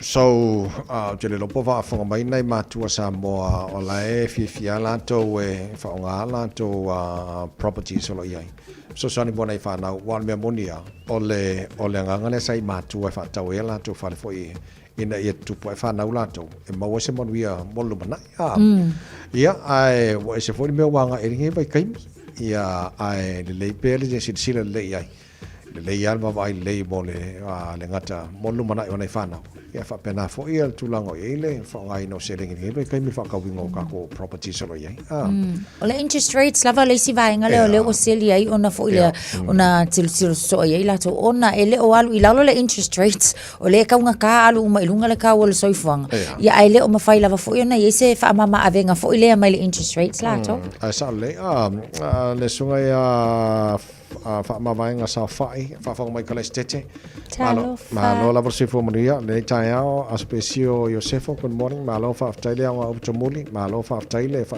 mai tamali Fretton malo mai tino papa no to tele la pepe pili on o sole manga ya mo ya la le breakfast la pepe lo toast mal avocado nice coffee ka ya manguia las oi ya wo mo las maleaso ngaya ya le late o tasi tara noa na ia tatou tasi le taimi fia nai grandparents ia walanga tele au taimi misia latou na ia latou grandchildren ia pe au la onga ma ia ke rola kwa fia la ko la o ko fa pisa o ko ngor fale e mana ia o tasi le ma mana mo nei matua fo o le pisa o tamai ti tonal fale e hala fo ma fo ma ko a fo fe ngai mo pisa la ko ia la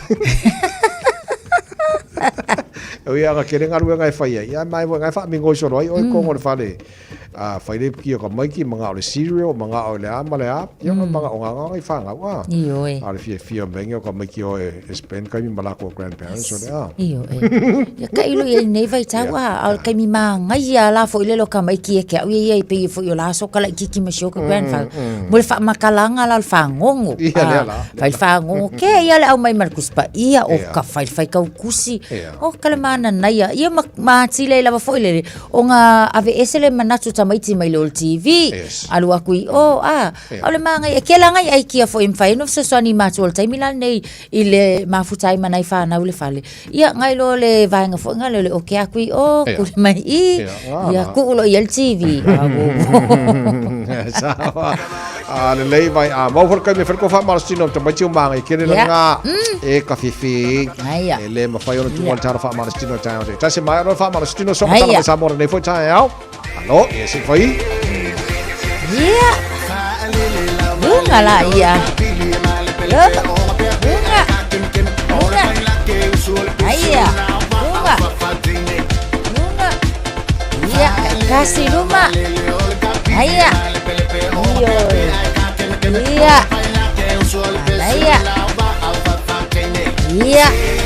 Iya, Altafa. Altafa. Iya. Kasih lunga.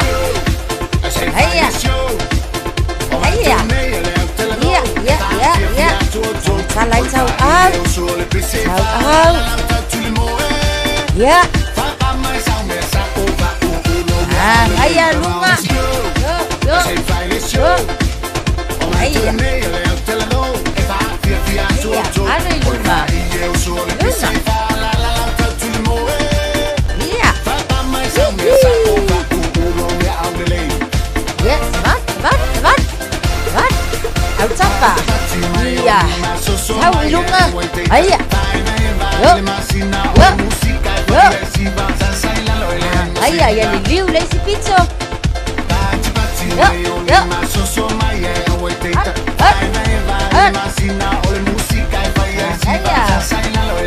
Iya. Kawau nga, kawau. Kawau. Luma. Aia. Yo. Aia. Alu lunga. Yo.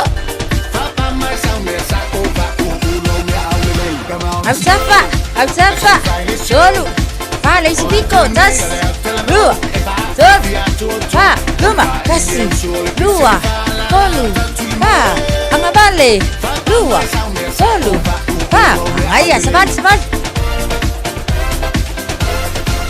Yo. Lunga. Sol. Luma. Kasi. Lua. Solo. Pa. Alu lunga. Das. Lua. Sol. Pa. Altafa. Das. Lua. Sol. Ya, kasi. Pa. Altafa. Luma. Lua. Solo. Malefa. Ia vai le manga. Se mahaliane. Ia, se mahaliane. Ia malor fa manolosi. Ia, mana vai totonu. Mana vai fafo. Mana vai totonu. Mana vai fafo. Malor fa malosi mania tele le ne asa soifo ia.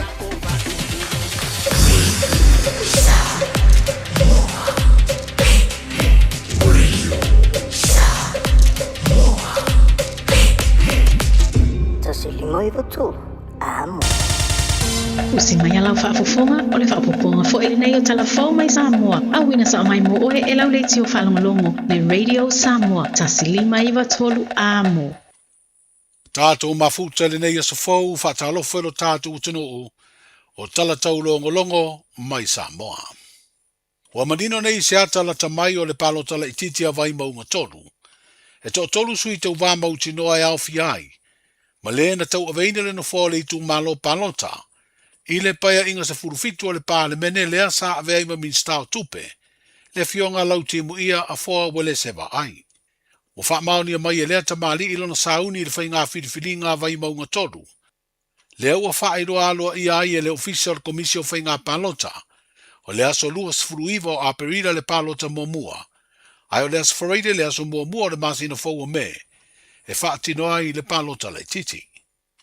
O le fionga lau timu ia a fōwele se va ai, na manu malo le palota le titi alo nei tu malo, i le masina o Februari o le tausanga e 2 ma ave ai masui lango, o le vaenga wha upu whai o le wha atua i le atua sa mo o tasi.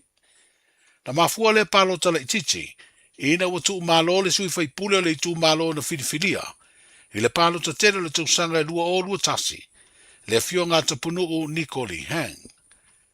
O le toe fitu na inga o Minstar Carpeneta po le Cabinet Reshuffle, i le paia inga sa furufitu o le pāle mene i le teime o le urua i pule ngā malo, a le whātua i le atua sa mo o tasi, i le te inga le fionga fia me Naomi Mataafa, na sui ai le tau vāo le fionga lau timu ia, i le vaenga wha upu whai o le sa mo o poto i le palota tele ia au kuso, o le tau sanga ua mawae. E leito e whiri ai o le awanoa le no fōlo nei tū malo, ina ua wha mawae le sui fai pule na manu malo, i le palota tele le tau sanga le tenei, wa e aiso na langona, e toi tau vāe le palota la ititi o loma nei, ai o le a le lango atu i se pāti wha upu whai, ai o le a tau vā wha tuto tasi. O isi sui tau vāe to lua ua wha iloa lau tele, mo le whai ngā whiri ngā vai maunga tolu, o le fionga ia tei o li i fiti ai masu, o le a tau vāe le fua le wha tua i le tua sambo o tasi, ma le tō wha tua mali i tupuola fo mai wha ni niwa sa polu, o le sui tau vā, o le vaenga e pui a ia te tau o tangata. O le asa wharaida nei le aso se furu a Aprila, e te tala ila awa noe wha auru ai swafo o sui tau vā, mo le palota la ititia le i tū malo, ai aso tofis furu ono a Aprila, e tāpuni ai le awa noe toe wha au ia i tua se swafa, o se sui tau vā mo le palota la ititi a le i tū malo. O le tūla fono o le tau sanga e afiv se lau lima iwa, i teimi o pūlenga wha kolonia New Zealand i Samoa, na whaatui na ilim tanga aluenga o whaatoanga vau matua mawhainga whaiva. Pe tai o le vai tau o le tau sanga e lua afe, na wawai e se aide vaenga o vau matua matu inatu, i le vainga ilim tanga aluenga o puna oa whaale natura masi o sio manga. O na wha aua wai leo ilim tanga aluenga o whaatoanga mawhainga whaiva. Wo o maida nei tau sanga e lua afe lua ono, o iei suinga i fuafuanga le malo, ma le a whaatuina ilim tanga aluenga o whainga whaiva mangatei whale, wawai e se ai male mtanga aluenga o whaatuanga. Wa whairo lea whaiunga le kāpeneta le teitai o le malo le fionga i le pāle mia, i le whaamboe moe, o se hawa noa le ata talai whai to toa mo nisi tau ma whainga o le atina e o whainga whaiva, ma lau tele ai whainga whaapisi nisi le loto i whale o lea ala manuia, a wā o tātou tangata. O le fionga i le pāle mia, sunga la uri le malia tole ua te apolata e vaufosi, o le a whai masui o le malo Samoa, e a wai toi sa uninga o le sa avea makova na siri o Amerika Samoa, mai le tausanga e lua afes futolu, i le tausanga e lua olu tasi, le fionga i a lolo le talu matalasi moringa. O le awa iatu o le pāle mi o le malo tuto tasi o Samoa, o se wha ilonga o le mawhanawhana o so tanga o tātou tangata, e le ngata o le uso tu ofe, ai o le ngā lulue whatasi, o tai o Samoa e lua.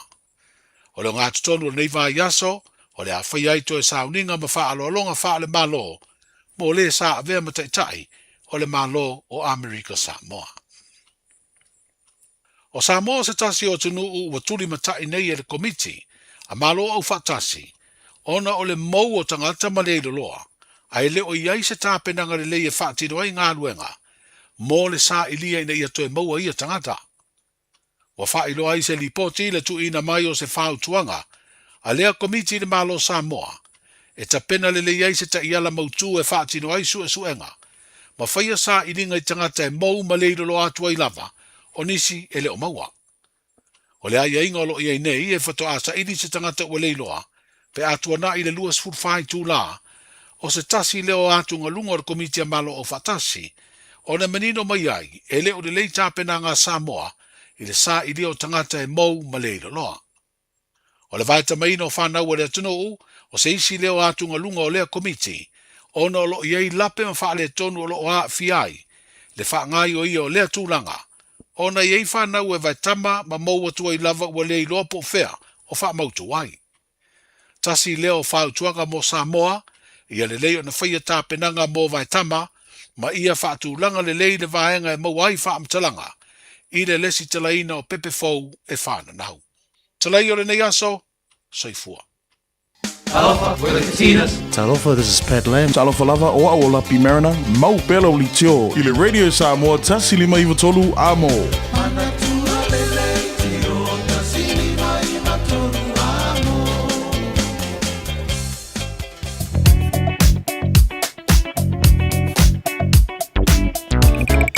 Malolo foi malolo sa am tabal nei time o le tai au mama ya tulunga la wala ala bai time o school holidays te me malolo nei whanau ia o tele foi na le pisi tele la wala yo le mama ya tunai lunga le nei vanga o le tai au na pa vanga o highways o le titi lotu le Facebook ko le nei vanga o le tai au mo tato le malanga le taulanga kilani anga ya tunai saute e lunga State Highway 1 o lo te Vavaiatu East Tamaki Road on-ramp Fasolo Try High Brook Tip-Top Corner Mount Wellington Addersley Penrose on-ramp Fai Spoloka le nevanga le taiao Atuloi Green Lane Flow le leia se pa il taulanga iau kilani mo tatolo malanga masisifo laile leile link mas fulvaluanga is fulwono na ole around West Gate Royal Road Lincoln Road tera tu pauna vaenga city bound Fai Spoloka le nevanga le taiao Manel Flow o State Highway Lusifulu southbound tatolo malanga masisifo ngai mai saute nei fai poloka lai titi malanga mana ba le los fulu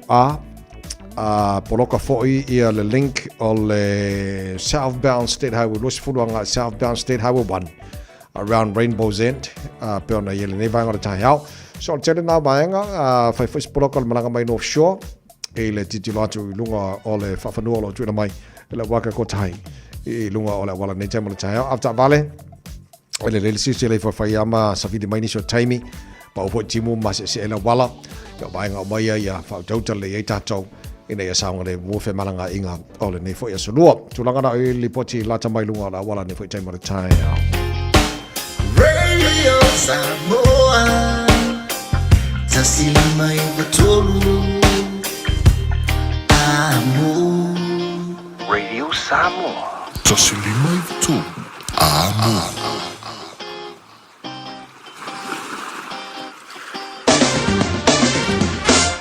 Whaftaile tino la mai momala whawhonga nei teimi o le taiao, le vainga lata mai i le tala o le taua vatu Samoa, luas futolo i le vevela, pot mawhanwhana po le ea i Samoa, wa te alei vai Samoa le nei vainga o le taiao.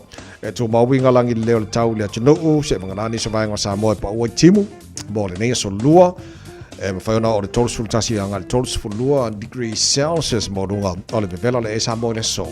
Lua suma lima e lona mawalalo. Toi whatalo whatuai le nei taimo le taiao, pa anga malava ale maru le taiao, le ngate Samoa, America Samoa, ia, whatalo whatu nei taimo le taiao, la mai moi lunga Facebook, mari YouTube, o le Samoa whapena foi, ia le whafonga lunga le tātu ala leo Samoa, FM 106.1. Maloro se fua.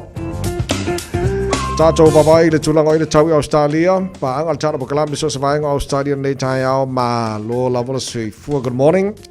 Ivalo ele malulu o le lamoi Canberra i le nei taimi o le taiao. We got a tau whamawina mo lamoi Canberra i le so, o le a whasolo i na pua o le taiao, whasolo toi na langi le le tau le aso ato, lo sifuli mo le morunga le vevela whamawina mo Canberra i le nei fo i aso fo tātu o lia. Melpone ma lo lavora se fua maruia, sifulfitu o i ele malu o le ea, i le nei vanga o le taiao, na whasolo i na awaoa, pa una i wanga mamai ni so taimi, Luas fulu marunga le mawhanawhana whamawina mo Melpone le so sifulu ono i lona mawalalo whatalofa malo le tunu ono whawhong mai so sa vaenga o Sini Australia. Nei fo i taia fo sifulu lima o ile malu o le ea nei taimi o le taiao o le a matera fo ina awa o le taulang le leini so taimi. Luas fulu iwa le marunga na le vevela whamawina mo Sini Australia mo le nei fo i asa fau. Ele baba to Brisbane, Australia. Good morning. Pa angal tara pokalame in Brisbane. Sfulfito ele malu o le air nei taimo le taiao le asu sulu matang o fire lama o tau vevela i o le air. Toru sfultasi mo lunga le vevela wha mawina mo Brisbane. Ele nei fo iaso. Tatu pa anga tele whatara wha mai Perth, Australia. Sfulfa o ele malu o le air nei vaenga o le taiao. O le a whasolo in awaoa. Langi le leifo inisio taimi los for lima mo runga le vevela wha mawina mo Perth, Australia. I le nea sa fau o le tele nao vaenga Australia. Au ie manisio pa angal tara pokalamiso o inisio vaenga Darwin, Cairns. Ie manisio vaenga fo i mafuta mai ai. Ala fatu nei taimara tae au nei vaenga nā ro mau le tāra pokalame. Tunanga o ili tau I vaenga nā Australia nei fo I tae au fo. Se mai talo le tau I le no whanga whasalanga Radio Samoa Tamaki Makaurau nei vaenga o le tae au ki lani. O lo tu mawana iai ia lapta inga mo timunga malolosi rain, heavy rain watch mo tātou. Lo te wawe atu nā maton iai lapta inga nei mo le sifulono I tū mai le iwa nei le tae au. Se ia pa ia le tasi le wawe awa tae au. So le teimi atoa nā lo I lapta inga ia mo timunga malolosi mo tātou I au ki lani. Ia fia au ki lani, north of Papakura and Great Barrier Island. O no whanga mana o lo tu mau o ne iai lapta inga I matangi timunga malolosi o le nefo I aso. Tu mau inga o le tau mo au ki lani. Pa o timu wawa tu whafo, le pa o mai timu le nevanga o le tae au. E ma mafa timunga ni so taimi. Pa soro nangi malosi mana sabidi mai matu se sae. Losu tasil maununga na mafan whana wha mawina mo au ki lani.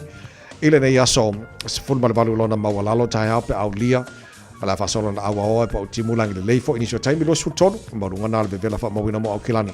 Iso ile aso antai hao le bainga yon tuatu awa awa pa o timu las tofi. Awa olang le leilas for reile. Pasoro pa o timu las tonai, malas sa, malas ngafua, ala bai aso o luma na yatu.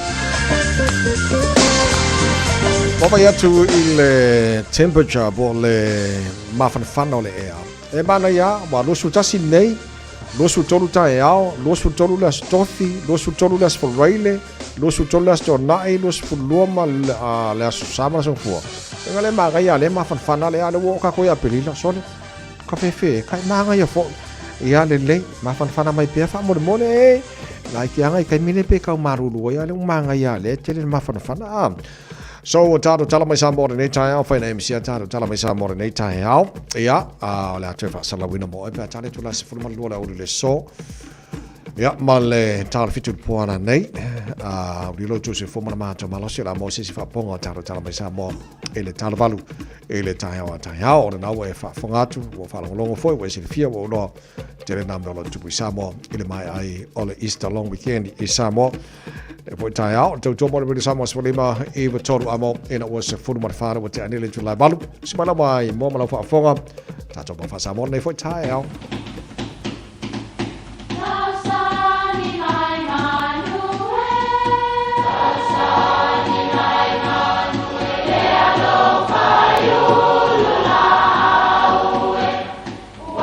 E o whanga manu I ululu o la au, awa e whawhanga I funga o la au. A o le tangata, e whawhanga I upu matala. O le mawhileo o alanga upu mamuanga ngana Samoa maona whaapongai, e a fua I lona sio mianga. O lona lea sao I le whaatufunganga o le iloa whaale aso, mai le tautua se ia o ina pule. O alanga upu mamuanga ngana, ua lanto mamanuina le tō whamanino a Samoa, mana tua foi, e tāo fitau muli le atunu. E amata nei la o lua pule. E whapea se tasi o mau. Sa auto waatangata e whaalongolongo ini mawai ngā tup, po o tamali I longa o Samoa, I naona po. Teimi foi e, tala malo a ina I se ngase, ia e pei o mawai ngā tupu o fonti, le tupu o muangu tia, mawai ngā fo ia tuia ana tamale langi maisi. O se tasi o tupu na lolofi ia I tangata ina ua malo a lona ngase, o le tamaitai o Salamasina, le tupu na tawhai wha mua o Samoa. Taimi fo I ua luluti ti ngā o le tupu, ma talatalo noa ne ai I ona mo msa afiafinga, ina ia nofo mai o io ma malama a inga ma fale upolu. O loo awa yatu. Whapela le tala e vai mai Salamasina, ono nofo atuai ma tangata fale a lili e to lua, o talo le maangao ma tofu I ofoia. Ono whapeane lea o le tupu, ua lua o mai ae ma mao mailu tufanga. Ai whapea, e sili o no lua foi I fale a lili. O loo iei la utama o santele. O le nae nofo I le fale punawa. O e a ai ai na. Ai ai fo I mangisi mea te lua mana na oi. Fai ai. Na wheloa I tama nei ma santele. Ia, ua tali le sua le lii ma ai ona fesili leo sa tele. Pena awina maila ua e lona tina lantou te nonofo. Ia ua tali tama o lea lava. Nufa bele o sa tele. E a mata atu nei la o lua pule i fale alili.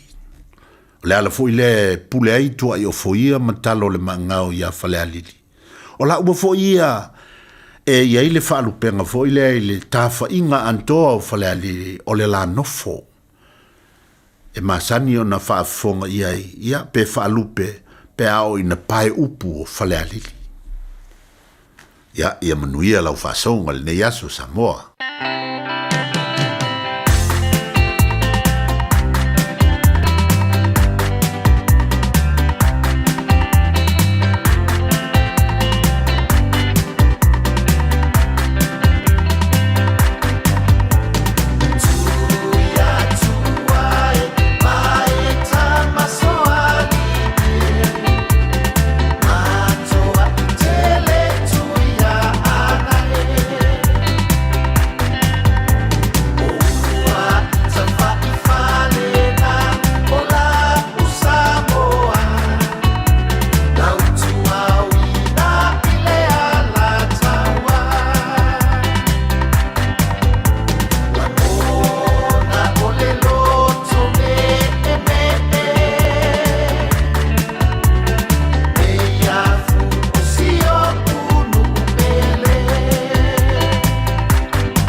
Samoa.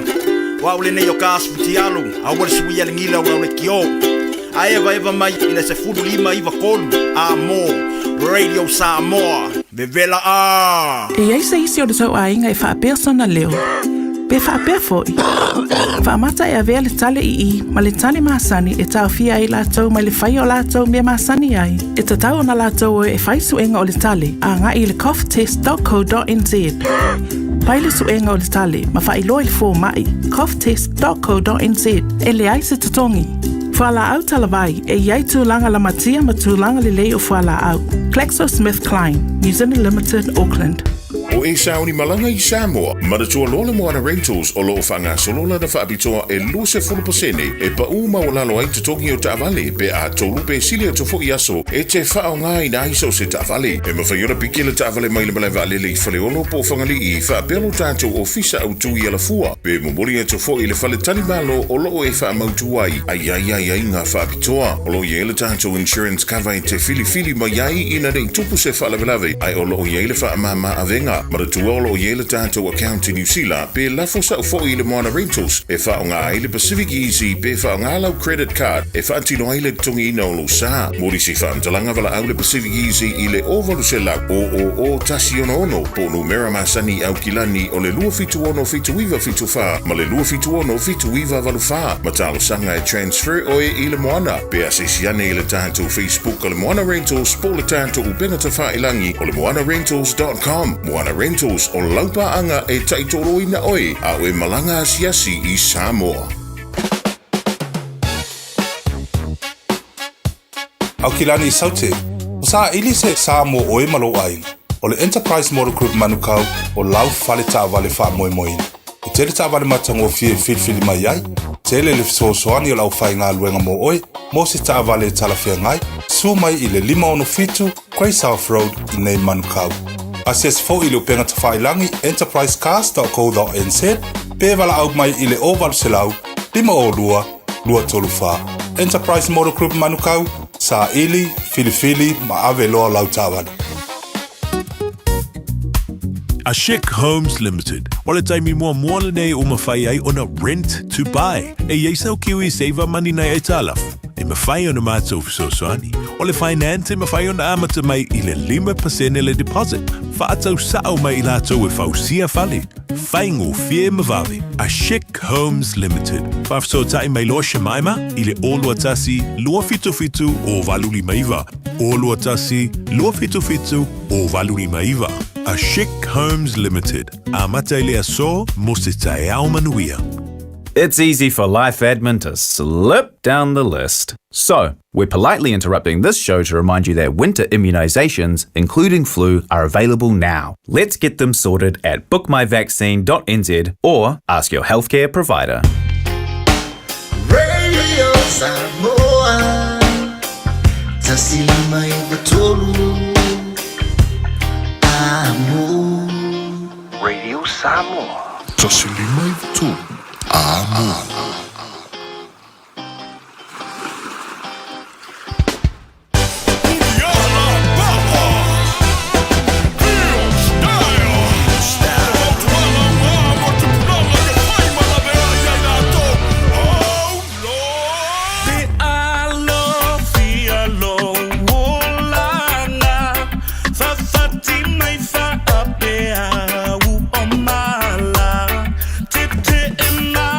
See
sasa ia ila Pai o whakuanga soko inga pe ale pisa O ki whalongo ni engi o karinga E uu whale aku ai sole se upile nei Pe a whai so a iuka Tuangana mo le tupulana Atana o le puniala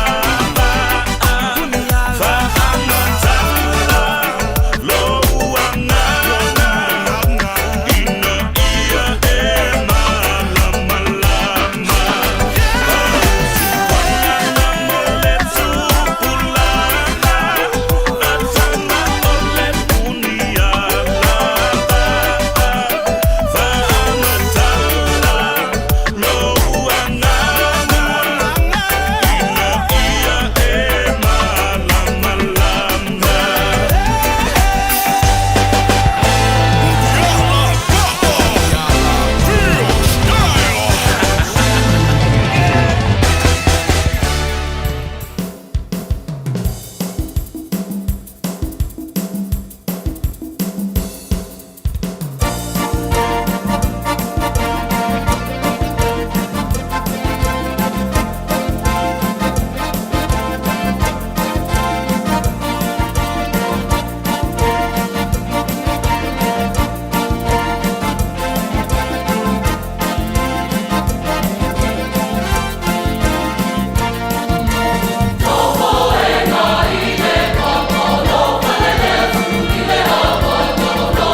Whakakanga mai Leone High School ne wangona tai ole tau tō mo re Samoa Sfalima Eva Tolu a mo mana tō mo re tai ole lofa male hanga le lei ole tāna matai le langi whea ngai nei whanau mala tu malolonga mai a onga ia o le a whapena fo ona PCA nei mātua e masi fo nai grandparents ia wa o vaenga o mai e fia tele nei to ina fo imane o mātua matu nei ala tu grandchildren lau te eva mata whawhau fale ma neia ai au ne ngalo ta ua fo le wha amaro stino mo tātou fia nei tai mo tai au whate se mai le whionga sa o soli le whionga o pitu toi su suru to whansu o William Seal tau no fo ima whasoa ni so vaenga o lona fo isi le fia ia o ngā mō tātou telo vaenga ta ua mō tātou tono nei fo atono New Zealand o tātou iai ia whio mai ele tāpo karame nei tāno whionga pito maro se fo manui So manui te vai ia o folo fat fo e lau sunga maldo fisa mamanu wa fo ngaluenga tā ua pa pe fo na fatalo fat fo iso tātou o tunu o lo mau mai tātou po karame nei fo i tau fo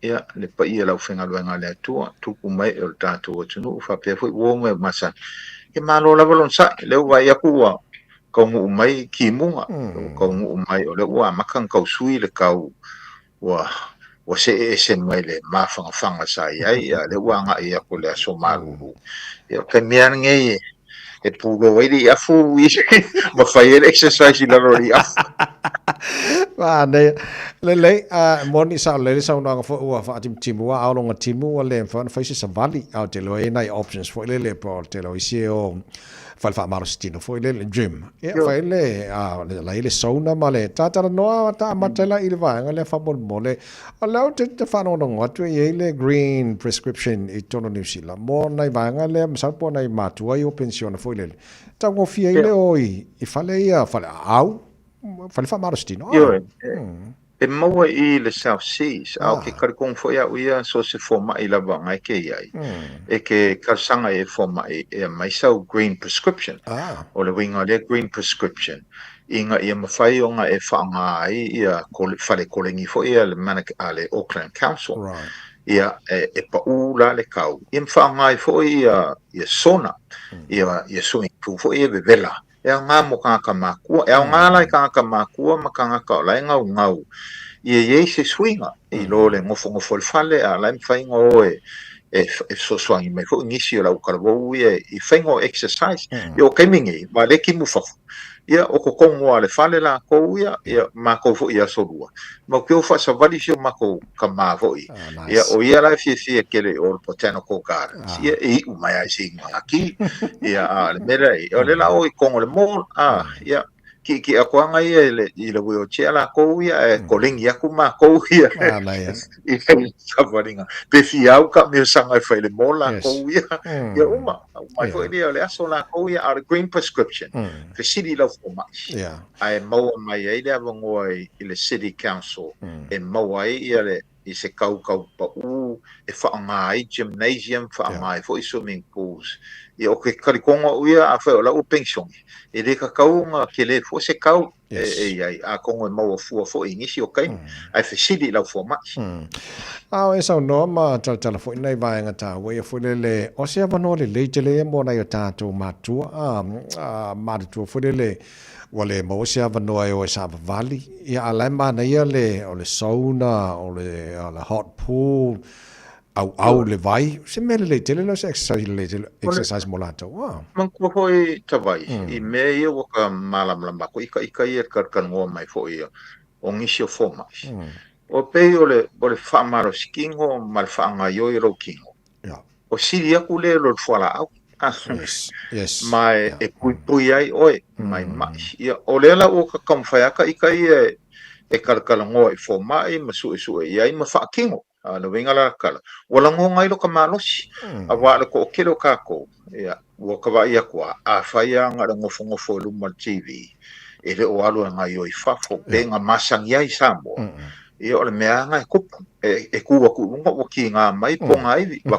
fa fonga la o le ale me o ke ia o ki nga e le se me nga fai a le fo kwanga malosi nga wa mai fo mai ma fo nga fo nga o le fainga pa anga le fo mai ma le council le green prescription le ke fesilia I lo fo mai ia nga fa nga ila I o gymnasium ia I se kau mo fie po se kau fo ia e mai fua mo la ko e vai ka mau ai inga ia mau malo se kingo ai me se o le au ma kukua ia e oi o ka whaalonga oi mai a le o le kuli o le kau au po le ase mea e au ngā ia ele ka ele I pūsi o vai vevela ia au ngō mal whaanga ka ko vai vevela le whani ia a sa le tate le o ese malvanga le langa ta won tele no fa fo mai nei matua fo nei tai au fa o ngā le avano it's there I mean o la wo ye le avano fa o ngā mo tato Io sa le lava ia a fai fo ia makamuli fesili forma ia fesili se sul fanga ula ko ia o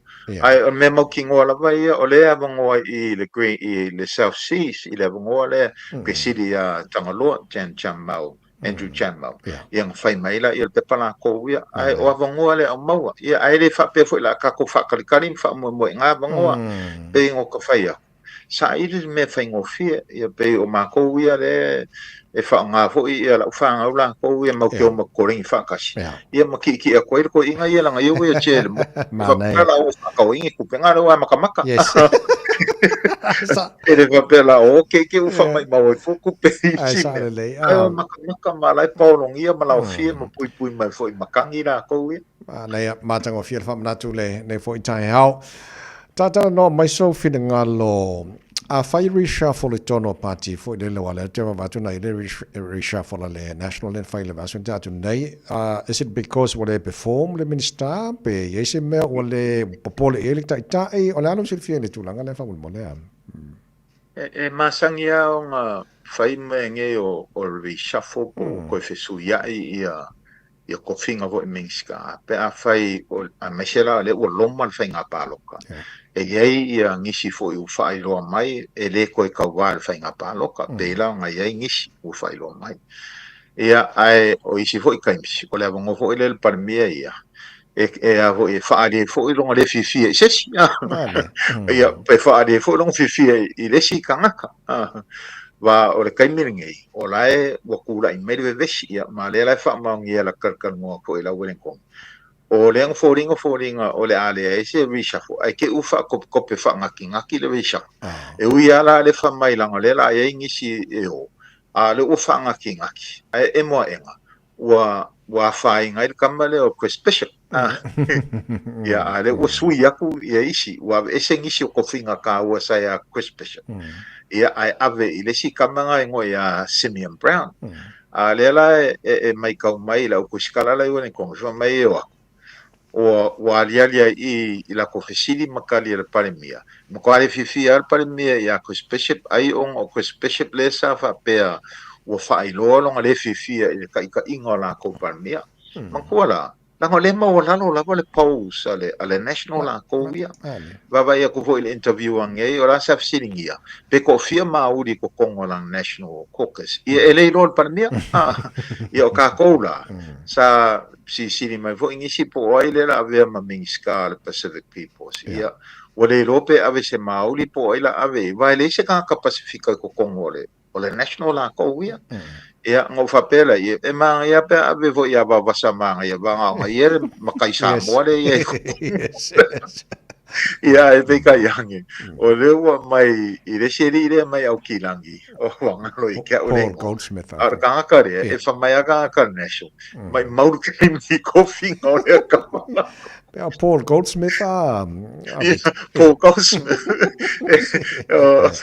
o le rira nga e masangi e ko ke le rau palangi e mau ke ngā rua foi kongi i au kirangi i hai whamai ala ko ka mai mau ar peini ka manga mako i o kere lora i a Geraldine mana ngau whainga roenga e mau mai se la vea i po se soangi lako mingskale o iangi Chris Bishop and so no for le peasa ve ma right man for le le limitam taule o Christopher I mean tu sinave man o lu to for le Christopher Maxin e tono a pepe e monia o pe o ka wa ma va mai fo va i yo no sa fa mo inga o ia le sa kai le whainga campaign le national o ia le sa ave foi makokongo kai o le mau ka fongo e ke le a e ko ke le a ko finga ka ua le li e lo ai mai sa ia le malo si anga mar fa ko inga le pare mia ia le la ua ese isi ko finga ka ua sa ia ia nga ia ale ua ave le kamele o Simeon Brown le fai pule le o i pakuranga ia o ingala i poki fo ia mai welen konge la ko ia wa le mai o fa ko inga nge pare mir kamalo Simeon Brown a o le fa ko inga lang kama masangi le o Chris Bishop ai mafua mai ai wo ye se manga kongis ele le suyer pare mir mai a Chris Lux ai ave ya Chris Bishop ya o le kulanga langa ngai sa le la lo finga lo ya sa le la ya le ufa le ko So infighting po ni fevisia inga tono party for le do you think that's one of the reasons why I failed to reshuffle? E masangi lava o nga iai kulanga whapenga vai a whaia lai fia le paremia la kouia ia ele ai ia se me fale kongo a ole makokalango fo mala welen konge na ko ia horinga mai ai ua kei le paremia ua kongei si mingiskari poki aku ianga ia o le ua ko kele langa vaenga o le fifianga mankuala o so a paus o pau lalo a ku mau pe paus ia fainga palo ko e ko kele le au vaenga i ko kongo le lisial national ele ko sao mai mai e o fo i le kamai ka ile mingiska ku pe ele sao mai ele ai masela ko listen pe sao ai o kasilanga mafuanga e mafua ngo vesi e vesi ai pa ki pe ava ia ku fai pule o le ko kongo wo ngo fa le kongo le performance la ko ka ma fa ngai na ko va ia oi na alu i welen konge pe fa ile mang malo ia pe la o le nga ma le wo vesi mai ngai e o me ke mingi e re mai al vesi le i la ka kal ngo fo ia ila welen konge e ma fu o mai mea e le o kari kongo inga e ma fa la ko ka ile o nga mang malo pa lo kalanga le ai pa u paus ia e ke vai fo e mako kalanga mai fo mai si sa malanga i sa mo mele nga mau mele nga kuisinga ve mo ko ma i konga fa mai nga ka nga kai lango e ka ma fa mai so le e ko ale ai ma se ava ngoa al paremia konga la ko ui el kaukala e le ku e se ava ngo ia ai la e feroro la i langa lenga fa vesi mai i el malo sa mo e la uri o vo kawanga u le makai an mo ia o le mera nga kupu ai o kanga kana ko ui e le fi fa longo ho e le fi ke le karkangoa ai le fi fa longo i se kala fa ia le la o la ngonga la ko vaenga e ongo fa le kongo mai i le kaimini ngei o le ia il paus o le o hamanga ia nga ia e le akumu Malo faftai na vea so mawai santa tala no le afianga o le nei tulangi ilo tātu ia i le tawale Amerika isala e luma Iran latest lau tauwhai along longo atu te ena Iran le ceasefire deal le na vantu Amerika fasu li maso o le wale ngate le suau o the cost of living and the economy o le ufa solo na fa faina umo il tulanga le i pel tawa a bit Yoe, ole mea ko ia langa le o so mai i le vai kai me le seka. E ngi fasala launga fala wai ke le Trump. A nga fasala launga. E mo ko ma wa e ale ia nga fa upunga fo le pe o ia le pule i le fa ikule. Ai le o kai a ke ia ia ven. E mo ko muswa ven o le o como fai ia Trump. E fa malo sia o le a fa le anga malava i le Strait of Hamas. Lango ile a wala mai swa ala fa ku ia avena ko. O le ka kala i le Strait le o le fa akanga le o mai o va i paula le ese senga. Nga o va ala va o mali lie i ai aren. Ma le fa nga le kupe sainga. E ko kongi i u fa sanga ko e fa nga le kala Amerika. Ia e iai la le mafuanga u fa penga i langa o pangua umaia ma mea nga o si mele sua u i ko kongo alapi i le aku alapi. E fa nga ia le kala Amerika. This is a deal made 50 years ago. A lela ua sui e Iran malango mai ai sainga. O lela ua fa pe aku ia Trump. O kele ke fo e pe asori kula fongo fa ba malo va o kula fongo nga e sa o nga wa kule sia kungu o so fa ile sia kungu ai a fai fo e fai o so fa inga pose kawa e sa o nga e kango fu fa aleanga fa lea o nga ma me o lo ngofo ai kanga kala o kele nga vanga nga la wa ngofo anga ye fika ale mele o fai e isala elo ma Trump o le o ka ngofi pomu fa lea o nga pomu fa le ngofo ai fai kele Lela wakari aku ai ven. Wakango ai ven pomu uma kungu uye yei ngofoanga fika Amerika. Ma ingala wale kasila sia kungu wa fier kawa. Wa kele kungu. O le foila wa au mai ia Lebanon i le kawa lea ma ai ven. O le ukolu vai ngale ukau. O Lebanon, Iran, malfa kongo fika le ngofo i Lebanon. O le wakau ma isala elu ma Amerika. O le kala la ngo vai le lipoki. Fa pea. O le masinga ngei o apelila. o le masinga le o le ala ngonga e le lalolangi le kaungaka ma le whainka le la iai. Wa o le masinga ngei e ngaka ai sua uia nga o ese mua ai le amakanga le kaua. Wa kaungu i lako i malanga a ese ai. O longo winga la, o le la ka ko wo o loa i le kulanga piko sili akong whainka.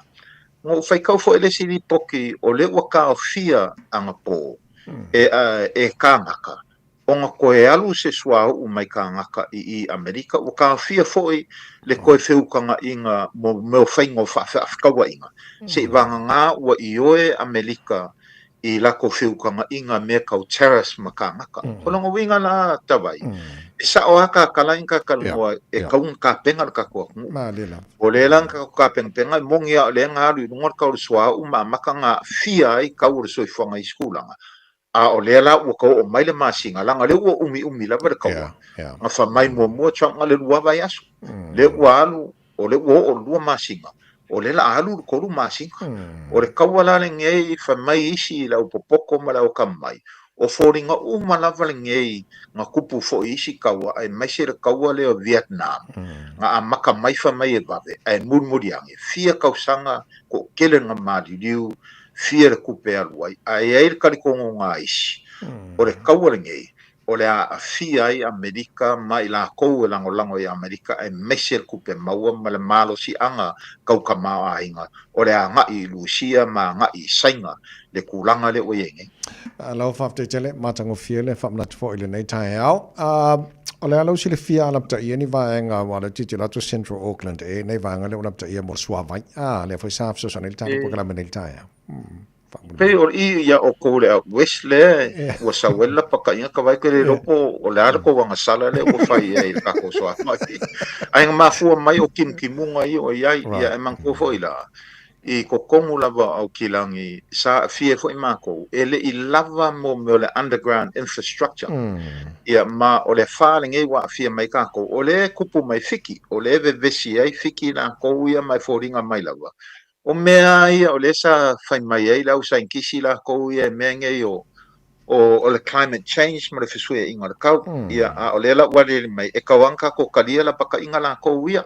Langa pe a fia le suavai ma le sewage o inga la e ongo mamai mai ei pe a le kungu ia le vai la kou ia e le i kau mawhainga ia por wha kau mai fo i whare i le whalo loa. Ia ai pe o mea ngā ua kukupu mai ki munga i o kula i aku ma le kulanga leo le kaua.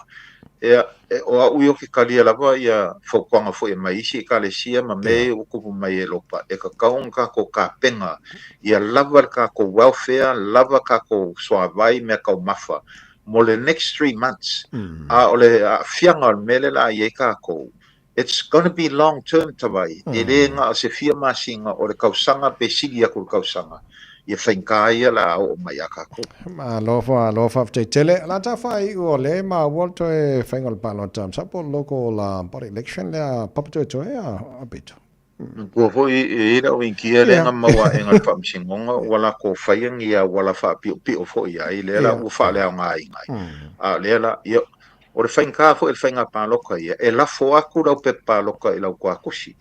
O le sko ngā ingei e wha mukai e ka kau o ngā kaunga mai angei ma momodi e rea ngā koe ku se pusa meli e lafo ia ia kulanga ngā ia ngā ku ola loa ku wanga o i lawa papatoitoe e lea fie fua o tā po maangele ngā i le pikongu o le ko kele ai fo i ar ka koua kungu ko ngā ma o kou wa mea lawa ngei a le kou wango iai ia e muri ang e whai e isi ngā ka whai unga ia ngā ka kou maka lawa popo lango ka kou mea la whai Sare lea.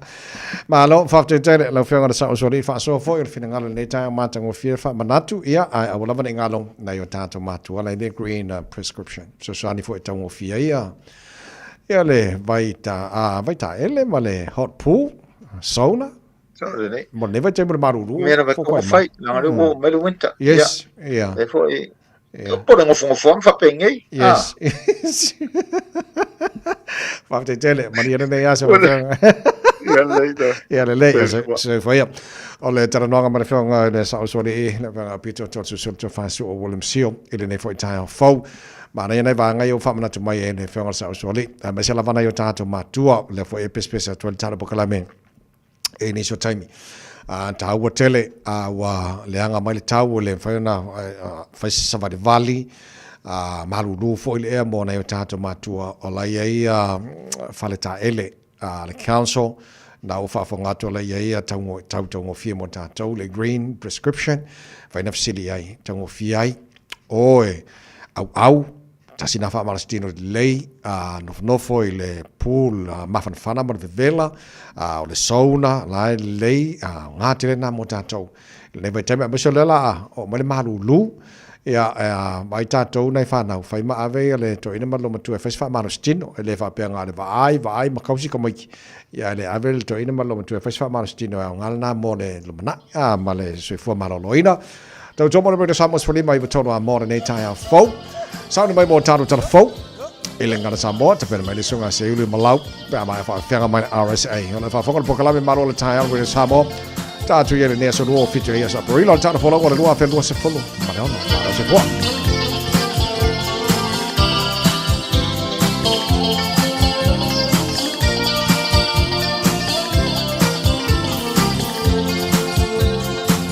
Whaapofonga Samoa o a leo I moa o le toa ua lepa e ua o tia I sema o sia mea ula a ufa a moi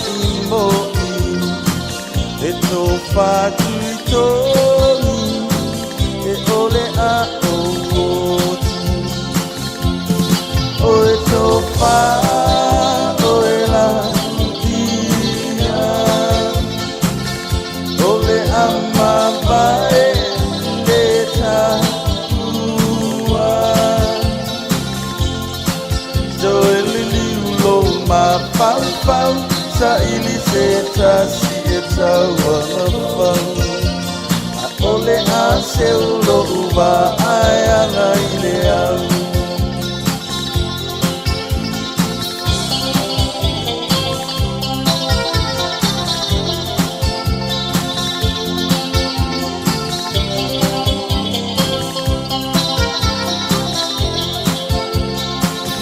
ainga I le tai male uru moenga e malingi loi mata e tangi o uanganga I le tumalo ambe I le palapala ma amanga lo ita o se tangata I le anga oe topa oe la dia ole ama vai leta ua so lili ulo ma pau pau sa ili se tasi e taua pau ole a se uro ua ai anga I le au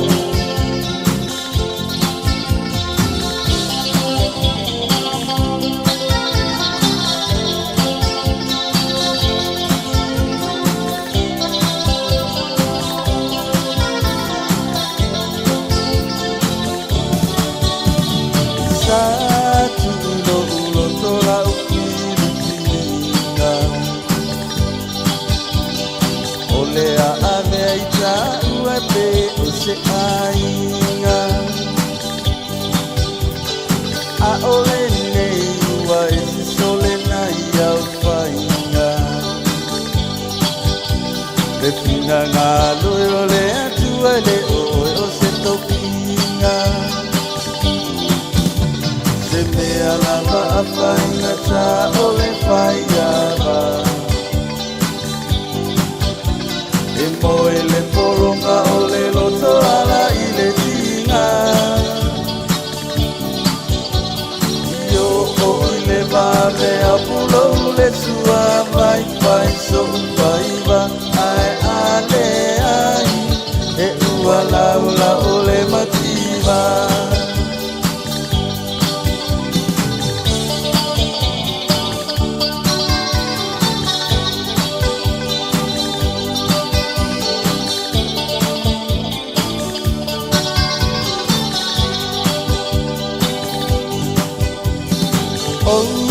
mana tua ina whaato ano no ka o alua e tarusu e oni whai mani popo e tau mawhai ahi o se sua vai e talo ai o lo umusu i lo tamapuna ne i pia ai se me alava a fainga ta ole faiava e poi le polonga ole loto ala i le tinga e o i le vave a pulo le sua vai fai so faiva ai ale ai e ua laula ole mativa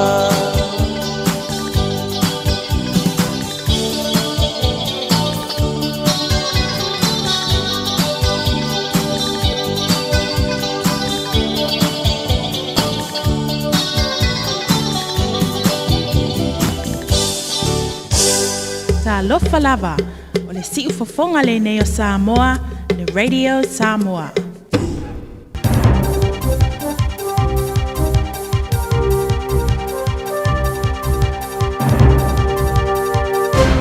Mai Aotearoa New Zealand mo nei tau, tala mo la whaafonga mai tau manuia. O le whaale te Europika e whaonoanga i mai New Zealand e te tonu o le vai aso e peona whaali ai e le whaa o le tau, e le ofisa o le tau, a le Met Service. Walua nei a whaale te Europika o wangi nei tūlangi o le Pasifika i Sauti o le whaa maileiro o ngā Samuel Solomona, ma le whaa wai anu i le tūsa sa o Vanuatu. O le riva ai tau o le Met Service, Luis Fernando. O e whaali o le whaa wai anu, o whaatulunga ina lua no malasi po le Category 2 Cyclone Vaianu. O whao popo ina lona sawa ma le malosi. Bai whōninga mai o le pōna pō ai po le taio nei au si ai whaatulunga na tolu o le malosi. O riso mate tūnga o le angi o le wha o whailo mai ai o le anga i atu i le wha ingo le vaso. O tō enga o le malosi o le wha o le a fiesa vai o le motu nei matu o ni sila po North Island. O le wha Vaianu e o mai le pōna pō o angi le vao Vanuatu. Mo whiti. O mai alava na wha matu e le ofisa vai tau o le Met Service i ala puta inga lanu moli o le mamafo ti munga moli tulangi o Northland e amatamai i se fulo na pō se i o le wha i le whewhinei wha pēr mare mate tuina o le malosi o le matangi i le amatamai i le tolu i le vave au anali la. O le Minstara vai whafo New Zealand wa basa mane Winston Peters o malanga i Amerika leo le a whelo i ai mare whailo tusi o le stete o Amerika Marco Rubio Fata se meisi i Washington DC. Fa'ali e Peters o le whonatanga o le anga i iluma, ma so tanga whawao malo o New Zealand. Ma vaenga tau le puinga ma tama ainga. Ma whawhaingo fiere te lea, tō le whemala ma inga i wha mua e whalorongia e atunu taitasi. O ia i le wha mua o le atalano ina i le wha soina o tau tinonga whatino. Mo le ngā ruru e whatasi ai tūlangi le Pasifika ma le Indo-Pacific. Whatasi ai mati na e whawao malo. Ai patino le fte na inga o aliri mai e tunu society tonu maafianga o yei li tūlangi le Pasifika. Whali e Peters, o le tūlanga o yei nei mea o te tupu mai le kelope, o se lu i tau pito sili atu lea o fte iai ma New Zealand. I le tusa male valu se fulu tau sanga umawai. O le whainga malanga Peters e munu mai lea. Ai fito a mai ani na yaso talo na fola le tamai tai whai pule televo o le partia le te parti Maori, Hana Rafiki, mai Bill Clark. O le ale malanga le fono tanga le whala tongo whatu penga whawao malo por International Monetary Fund e usu e Washington DC. O no vevesio ale le mai kelope a mesai le whetoi o tangata e New Zealand nei e le taututongi o le tau o le Penn City. Wharia le tamata e Minister o tupe Nicola Willis e New Zealand o le tau o ale le mai wa awhia le tamaa aingo le kelope ini e wala e matua ilo loto lava. Ma ua ielon whamuenga o le alanga e Peters i le whailo inga. O ia fa mo e tue te mai Peters la se fulo le masina ne o Aprila. Sa whalia ele professor o le University of Waikato al Gillespie i le reito New Zealand e winga i le ase singa o le a tauma whaia Peters e whaale lea tili so tanga ma Amerika pe ona iai taimi sa lu I tauinai. Wa tawile te mai tai whailau tusi au moa ia te tau o tangata grupo wha maangalonga wha wha malo le Amnesty International ia Agnes Callamard is it just the singa le mafau whau le president o Amerika Donald Trump I lunga la nau penga of tusi inga lau tele le Truth Social I lona whalia o se whau punga mātanga sa tusi ai Callamard ia na tūlau of tusi inga le X e whapea o tangata civilio Iran o ila toie mo safa ma le whātā ma iei no whanga marasi anga whaere tise ma la lau papa ma ia tūsi ai a wā le a le toie ai se ale tise wha mawhan whanino ni whale a po le swamai le ma whai whai ona sosoro ese ma ios whainga ma e whao no atuai Trump I sori ngā tūla whono motawa o le tali foi tawar jo mai tai foi lo tse ao e ma fo mai stu se singa o pole nga Trump I longo la nei tula to se inga pole so sa fa pea o le aio so fa ia no fonga ma si anga o tise mala lo papa Iran le so luar va nei pe a fa yo atu ia o te punia pe le vai to the Strait of Hormuz mo va ai fewai ma ye tu si ai mani upu maso ai la fo ya Iran e amata ma ile F ma le B ile ngana Britania sa e tu si ai o le a o so fa ia uma nei vai nga le teme tasi ma a fa ile te telinga le vai to tolo o le a o uma tanga to Iran in Malaya ma ye tau fa ia ile to tanga te Muslimi ala o se fa mata uma se tau fa Trumps sa fa ia ile for fa tono so tanga te Muslimi America the Council on American Islamic Relations o se le fa tete ma tau tia ma fa ilo ai se fa tulanga no le ma fau o le se sengo le tilo I oro tangata ma se inosia o te tonunga fatapo inga. O le fai pole Chris Penk ma le tomata fai pole Penny Simmons o si ti ora tulanga a to fa tulanga e le pare mia tu sinave maulo moto tua Christopher Luxon lan capinetta ile na vai aso.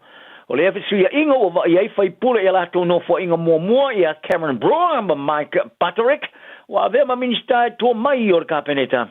O nei fesuia inga o te wai o no le saungia to fai polisi ni o le parmene le tamaitai minister Judith Collins saungia retire ma le minister mo o tangata Pasifika Dr. Shane Retty o fai ana fai unga ele to vai lis fai nga palota o le to finga minister pui punga fa fita le matanga runga mo pui punga so ta inga na malo ma le tau tua mo pui punga fa mtalanga fa di lolilo ni siro la tu ina tu ne ia Penk o le fai puli a Paul Goldsmith Wa ave nei ma minister mo tanga te Pasifika ile li pare mia Luxon sa e tau tino ai ele o yese suyo tanga te Pasifika ile na party ile national ai pola na kapineta ma o se melo o ngā lulu e malo sine iai na ia mautino e wha waua na a anga iatu mo le wha to sino le whai ngā palo to le lua whamariru fulono ile whirwhilia leo se sui te wā Pasifika wa awa ia tune ia New Zealand ia Australia Faranis ia Mani Italia ma Britania ile wha ilo lea o le loloto tele rolato popole ngai winga le tula fono te whaofia le malo Israelu e whalau tele tua le whasalanga i le oti mo tangata Palestina.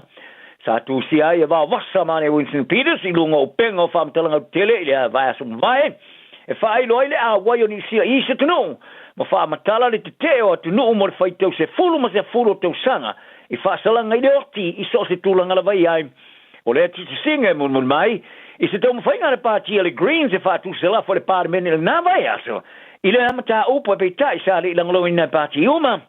Sa longwai le pāti le acti le rei Tony Sila e la tu tele ilangalo ina le lafo whātu sa fōlasia e unoma se whaaringa.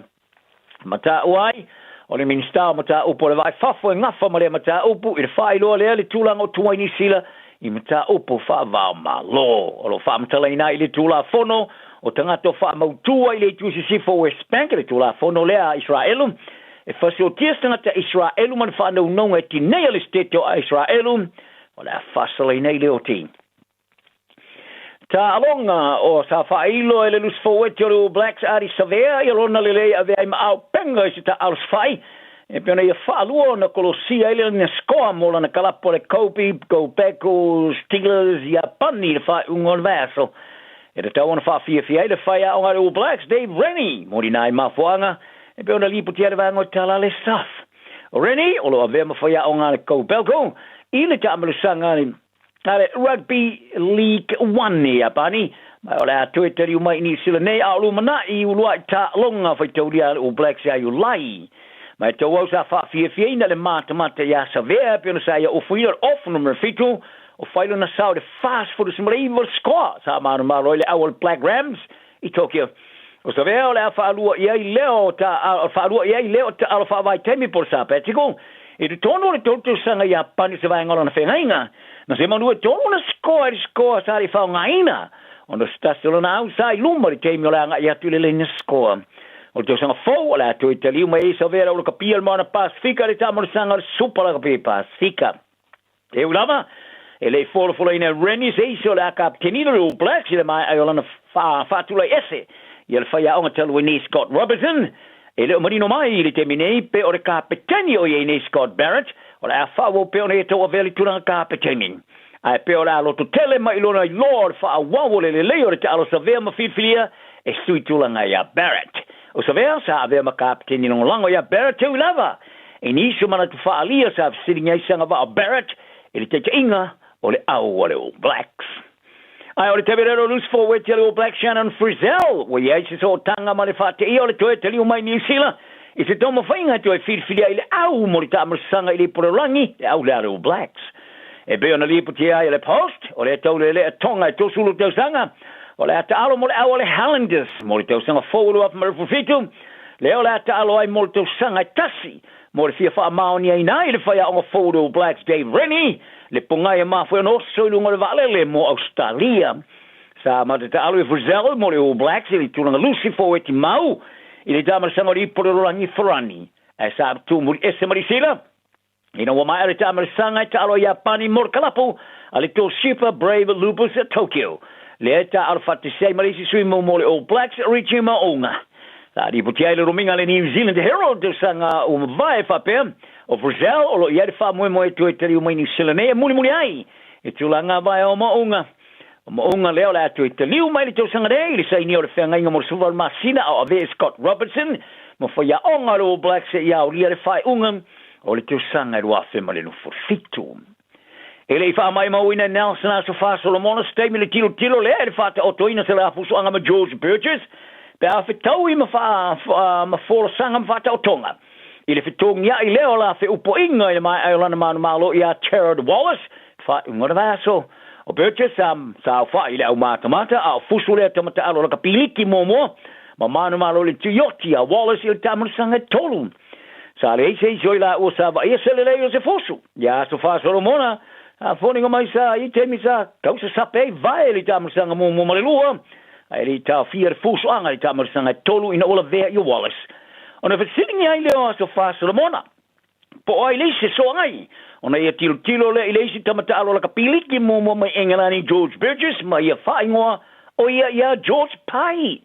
Ai sa stepu ia Burgess I tono mai mai fascino ia so fa Solomona le kai lunga ne o na mata mo fai ai e to wau e tiri atu na tai fa pena pe ala fusu tala na ne aso mo o ele lo toma lalo ma ia manu ia lo waso Tala falava o le siufonga le nei o Samoa le Radio Samoa. Ta penang whanau malau ai ngā atua, mo se ta whaonga winga ese le Auckland Zoo. E whetau le lei maltuanga wa o ngal whanau ia Aperila. Whaalongolongo I whaatal noa ngal autau simanu. Patamata la lata I Leona, Taika, mai simanu mai Afrika, Australia, e ova hatu malutol wafe manu mai so se tua lalang. Le Auckland Zoo. Whaata whauta mai tima le ainga, o se asa le tumu I fia fianga. Tuatu si Motions Road, Western Springs, Aukilani. Le Big Pots and More, o whaiti I tia tau onisi o loa. Maua steamers, woks, olo la pupua, ipu te ata, ipu popo, maisi. E iai fōi o ngā mukesi, e whaonga I tutonu mu whafu. E whetau I le lei mo a inga e ka le sia ma so o si wha moe moe. Le Big Pots and More, o mea uma e te mana o mea, I le whale o loa e tasi. Asia siane I se la lai lata I fo iate oe. Tolu lima tolu Great South Road o Tahu, Westfield Mall Albany, Unit 3B, Tasion Tolu Stoddard Road, Mount Roscoe, Tolu Nuatasi, Great South Road, Takanini. O le Casa Beds and Appliances, o le tali o manaonga, I o loa e whaatotonga ai lo maota, ini tau lelei, toi anangata, e mawai moenga ngā o si tutono New Zealand, whaapea se tino fōa le potumalo lo, lau ai manofoa, TV, la au pese, usa aisa, masini tā lava, telefoni fe aveai, maisi. A whiu ane loa i le whawhituwha Great North Road o tau, po le tolo fituiva Great North Road i Henderson, le Casa Beds and Appliances, telefoni o valu se lau, lua, lima whāwalu, o valu se lau, lua, lima whāwalu. This is a huge reminder. Sorry, that was a bit much. This is your big reminder to do that little job of getting your winter immunisations, including flu, booked in now. They're available through bookmyvaccine.nz or your healthcare provider. Aloha, we're the Katinas, and you're listening to Radio Samoa on 1593 AM. Faitauina le upo le poto no le tautua matavela linga Fusi and Sons Funeral Services I Mangele ma Samoa. I taimi o mawhatianga ma whaanoanoanga ona o le maliu. Mana tualingalinga Fusi and Sons malana au nanga o le a whaamama avenga atu mo oe ma le ainga. Wala au I le telefoni lua fitu lima tolu o fitu.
Alfa fine moni lua o le autula le upo le poto le nei tae au faita wina ma le mata upo fitu o le tusi a fata oto lo watali ia e tausia upu ma e te ua upolo inga ia te oe ia e tausia upolo inga e te olai ma utula fono e peo lo tamatama I mata ia e fusi ai lo tamatama I lima ia e tusi le papa o lo roto ia e whaiatu I le poto o oe o lo utua whawhine.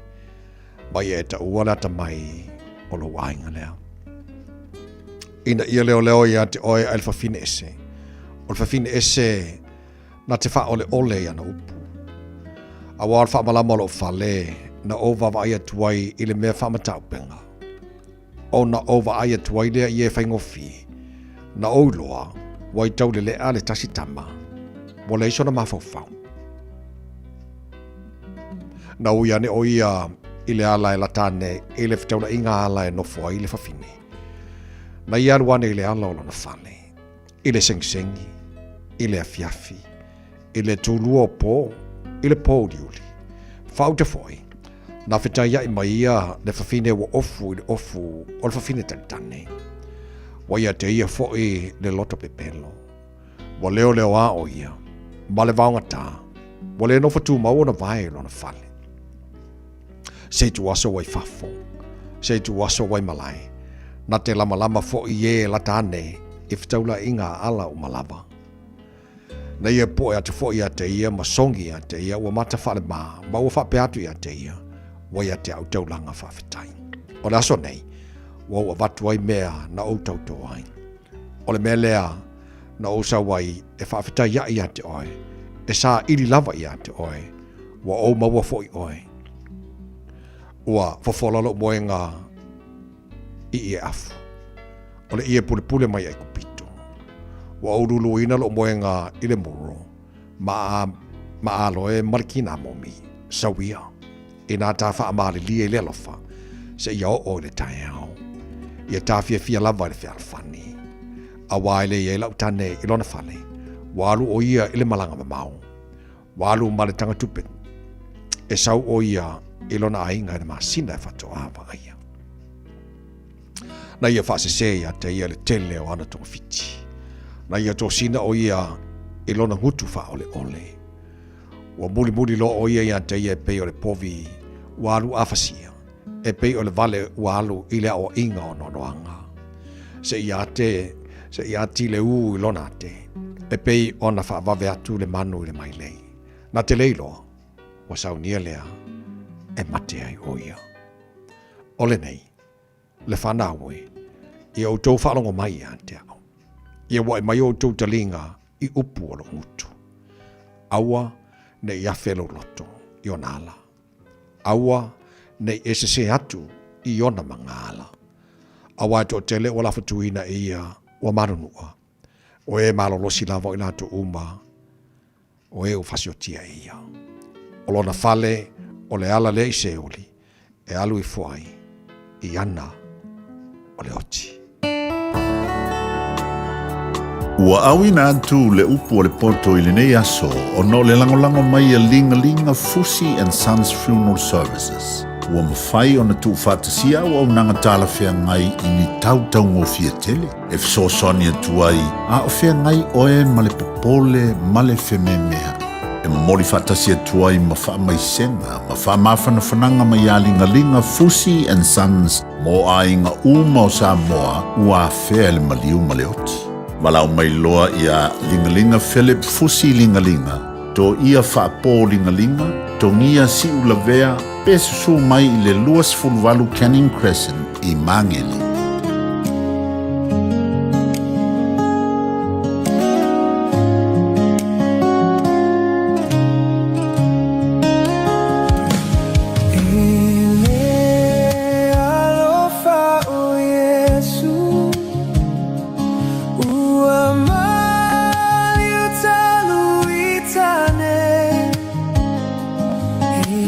Mau ai au le manui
lava o aola pi Mariner, mau pela uli tio, i le Radio Samoa tasi lima iwa tolu amo. Ua whaeloa mai ala official le tine i mu, ma whalawalawe tutupu whaafosei, Fire and Emergency New Zealand, o le a le ngā lulue mo le tasi le itu la sui tine i mu, mai le a fole fitu e o i le a fole vanu i le tai au a tai au. O na o le atulanga, o le awa ai ai le whaatuai o na tali atu o sui o le ofisa, i ni wala awe o mai, o le whautuanga mo le tōtele i a whae tete, o na whaatino ni vaenga e ono tūlai mai ei ni mu, tautua nā, ngā sesenga o mea taumafa, ia aua le tūla fua ia, mana tua a whai e tūlai mai se mu, ia vave alu ese mai le fale, ma vili le tasi. Asia siane le tūlau o le Fire and Emergency.nz, moni whaamatalanga e tūsai ma nei fuafuanga. Tā lofa lava o te roa.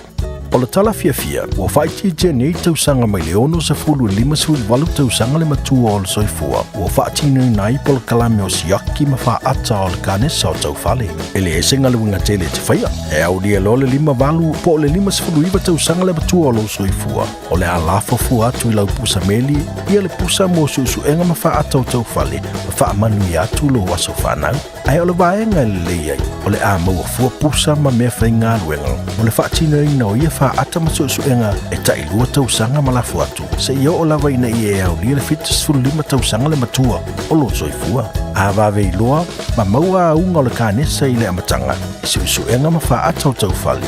E mawhai o na tonga fitia ma le manuia. E le aise te tongi. E vave ma whai ngofi. O susuenga ma wha ata o taufale. E mawhai o na wha asao ina iola. A maua lola pusa. Whai loa.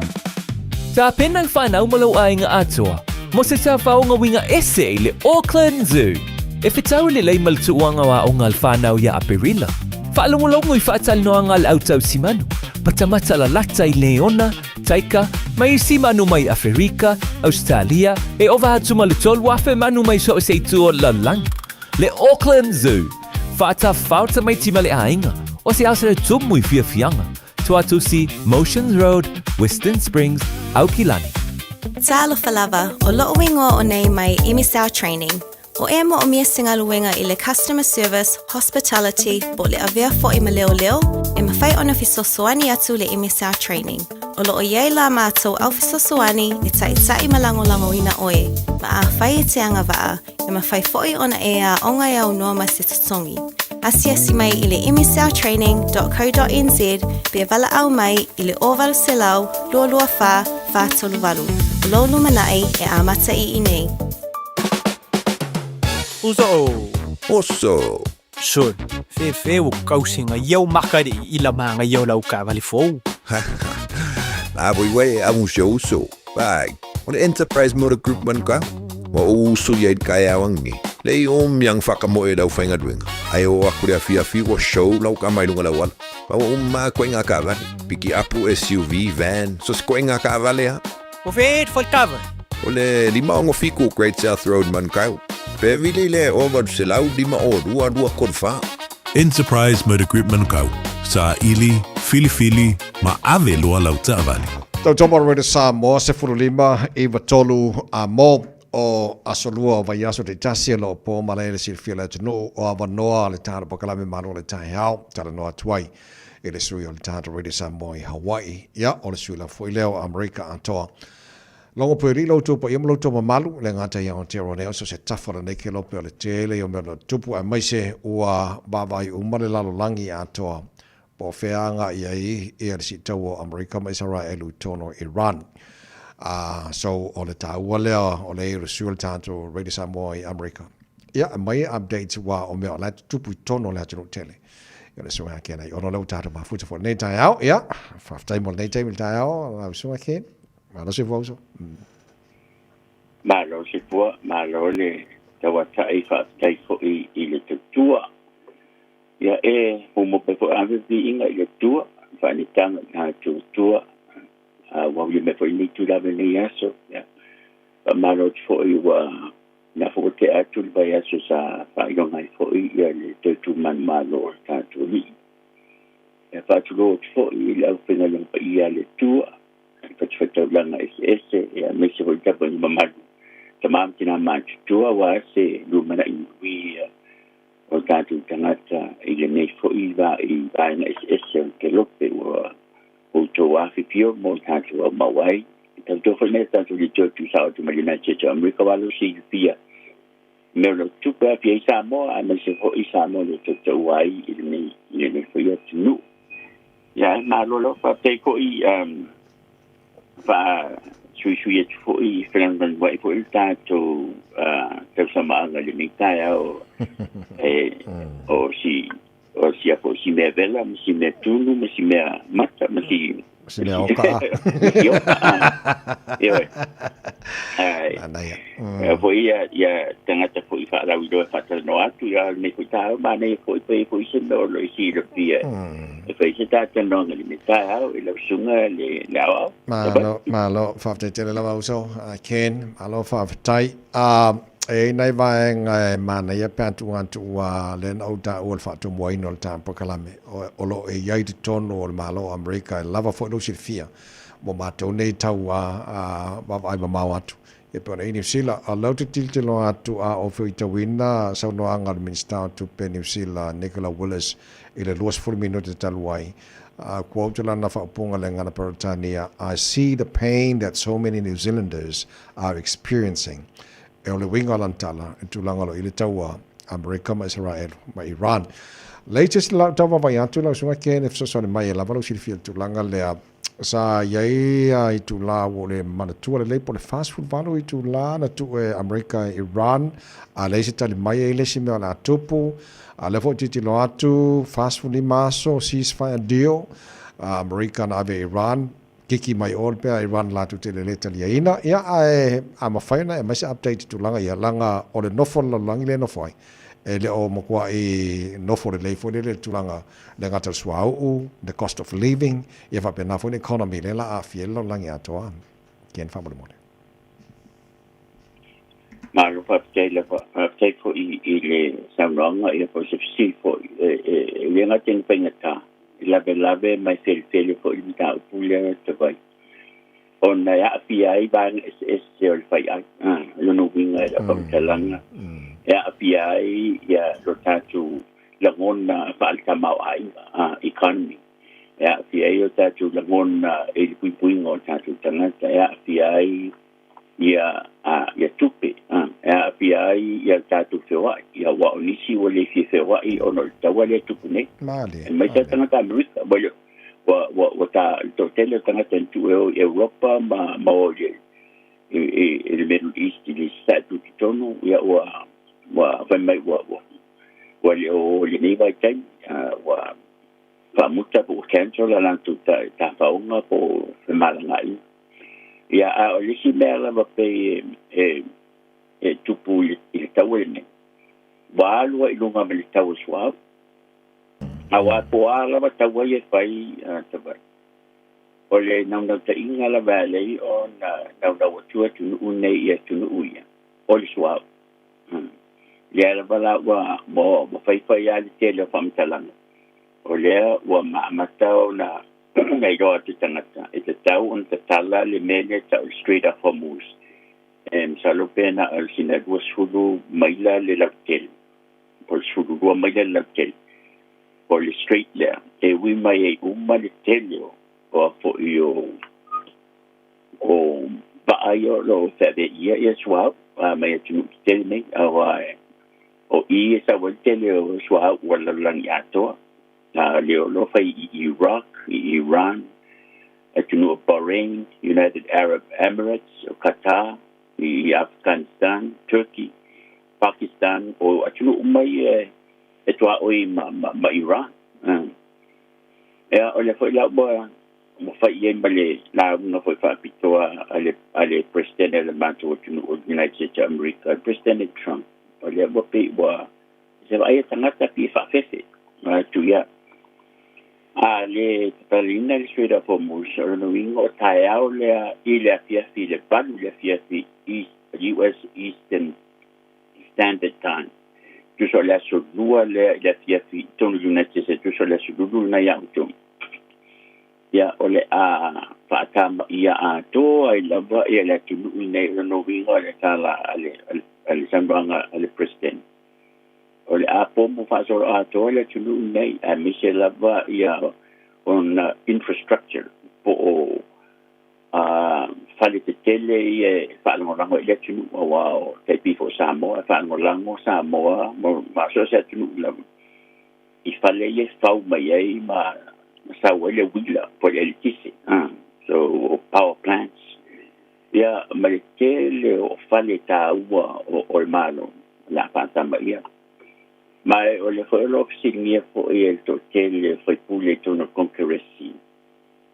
Po le ale tu ngā whasese wa whasese lea e ia mo me tau o war crimes I lalo I susu enga po tuna pono alalangi atoa lea no pe o lo tausi e United Nations war crimes.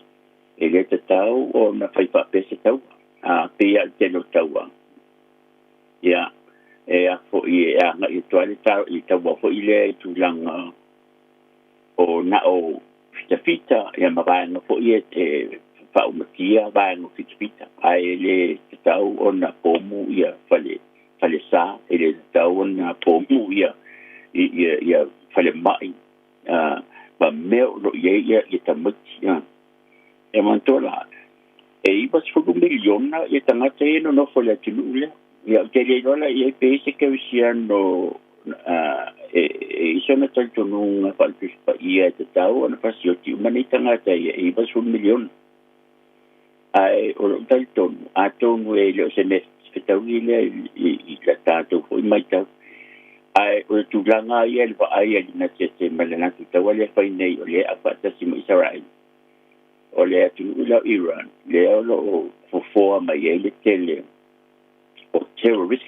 la terrorist e pe o le mena na abatai le fo ila pe si ngiel to tele o le kongresi o le ale me vale na fai tau wai e tania sau mai le president Salo e ala mai president e lisia so ia o tali mai o le regime change o ringa e tama sui te tai.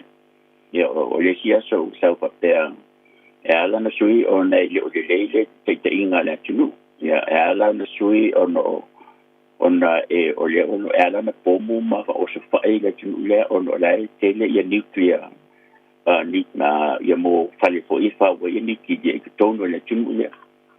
Ia ma o ofisingia for kongresi po la so umai wa so tau ona ele I declare po o le tau so se tunu ua e America te tau ona alo ia mai tono kongresi Congress has to declare war al mele ye pe o le lo fa que tasi el president yo le me foi la le yo pe mana tua fo I tau sango te ne no tau tau tu fo ele fifi ia le mato president ele NATO North Atlantic Treaty Organizations. Leo lo ye lalo e va inga ni sila ma Australia, Pacifica ka pena Europa. O le society men fatu United America mi se tunu. Ya, le na le fifi le mo fa tawa. O le wo mana o mia. E le president le sosani ele NATO. Ya, o le fa be NATO fo ile. O na la na fatu le NATO. O mo meta o defense allies no winga. O le talia le talia tu lea i osfa inga. Ai le o se, ai li fa yese NATO ina i osfa ia tunu. No minga o le osfa inga le mele fai. E le o se defense. Ia o le la o le fifi po o la le president, o le la le no mai tawina ina ba.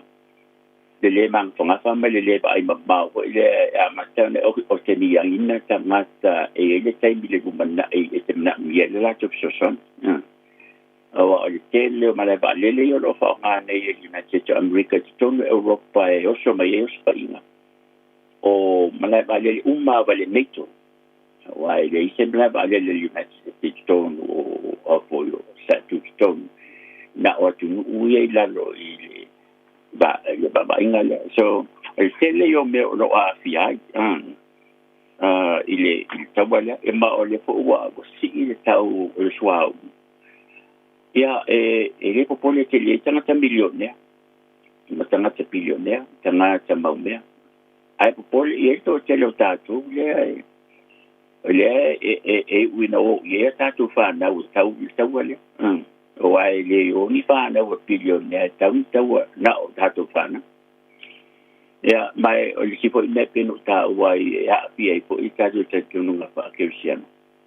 Ia tu atu pe ina mafale lai lo ke le la fo ile silafia ma le atamai ma malo le tu tamantina ma tu ala tu sa so ina le mtau ai na sfa mtalanga fo ile tu batu fo ia tafa ile tu langa le lo tu punei i ia fo ile pe o tio si fai po pa sorta inga ma ni fo fuanga fo ie e lo fia Iran le mele tu e mana o Iran ina ia tau filtau awan e si kondisi di tau filtau ya elo mana o ye el presidente lo ye ne al mele tu le faia mo polling so ye ma numero yo lo fa mo wina le nei po tangata America fi filtau wa pele fi filtau to tele ati tangata United States America ele fi filtau mai se fo tento nunga le le fi filtau o nisio to tele ona e a fo ya fi ai ma di so to tele o tina kamati mo pepe e pe li sila e a leona ai fa me fo nisio se tau na fai ya o no le tulu ni o le presidente o ye pu le va na au a United States America no ringa e pu le la ye ka pu le ai ni me ne wa fa me tu la fa mtalanga ile le tulanga le me fo la le tu pu ni tondo le straight up o muslia tabai o le lo sao ma ye fa ai fa de ye sua ai na va la va fa tanga ina Iran o le tele la va ai o va mai a saina o mo oil tankers mai saina ia mai sia tunu o sila tunu ka 2 miliona tala te tong ia Iran ona ofi mai ya la wasi ina idunga tatu swa la bea tuita to New Zealand au ya Terofa pena United America pa pena Samoa ia ai o le tawa te lo ye o tala ni si pa pe sa le tawa na amateina le tawa e telia ia tu langa me foi ona fai ai ma wan ole atu foi da Iran tanga tanta ia ia e o tele foi ala tu mena fai ai me le ele fa pe sa tu ele fa bon tanta i foi le Iran le ayatollah comunista o tele la tu na tu fa jutio la tu da tanga sa te le administration po ta ingo le malo lo no winga e fa pensa fo ona au ia tu na tanga on dai le mele ale no so mele le manatu fo ile fa America ele te tau ona a fia te tununga fa le lotu i ta ingo le malo there should be a separation of state and religion and church wa mela i tu pule ya tunu ya o tunu uma ye pule e kali sia malo wa tunu ya pito silio na langa ya fa ngotanga ai e au maila io ora te tununga fa al tuspa ia po te tunga fa kora po te tununga na to ile tua ona fata mo e le la tunu ia abana tu ala ona batu lo lang ko ile o le tunu o le sa o le alango tangata ye fa ye me tangata o le lang ne ye le tangata sa o no winga me la le tam fa ye ko America ile te tau ona te ye tangata apoi se tangata o ile ma lo si te le tunga fa le lo po la lo pe po des po isalami po fa cristiano ona ele to tunga o mela ye o ye le ale ona tau tunu ona tau ne i de o mili son tela na so ba e ua matango fie le fenengalo ya walanga o le vaenga na le o loanga i pe ia os fainga America ma Israel utono Iran e le vaenga lo so no nga ken le ma ne te la fa no longa fo le ta o tanga ta kershano utono Iran ba le mo tino pe to fin tanga ta kershano utono Iran fo le o lo te ma fo fau in negotiations apela ambo male tuol te me o fa ta fo no so tomam komoro lena fa pe le to ya apro ambo yen tanga ta amio tonu se limas fu or even 10 o te le fata fu ina mo le fanga fa le ina le ya le O le lau te mawhawhaua a whapea o ien tangata Kirisano i tono Iran, i loo tantanunga, e le mawhaia i le atua o na whātau whonaina.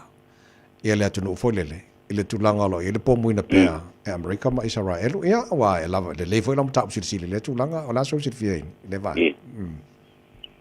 Mania, ia le saunong, o le saunonga na o se ngā le tua, ma Israel. O le mele fai nei.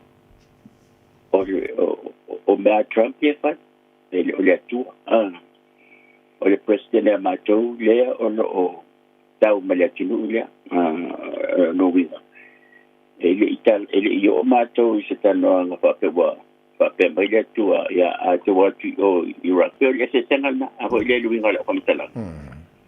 E fo le temi fo ile le tātou tonu o tātou tūlanga whakirisiano e tātou te au mai ia mō parables ma whata oto i me whapene. E fo lo whaite tenga i me whapene. O nei, o to tele o tangata i e pūle atu e leo i kirisiano.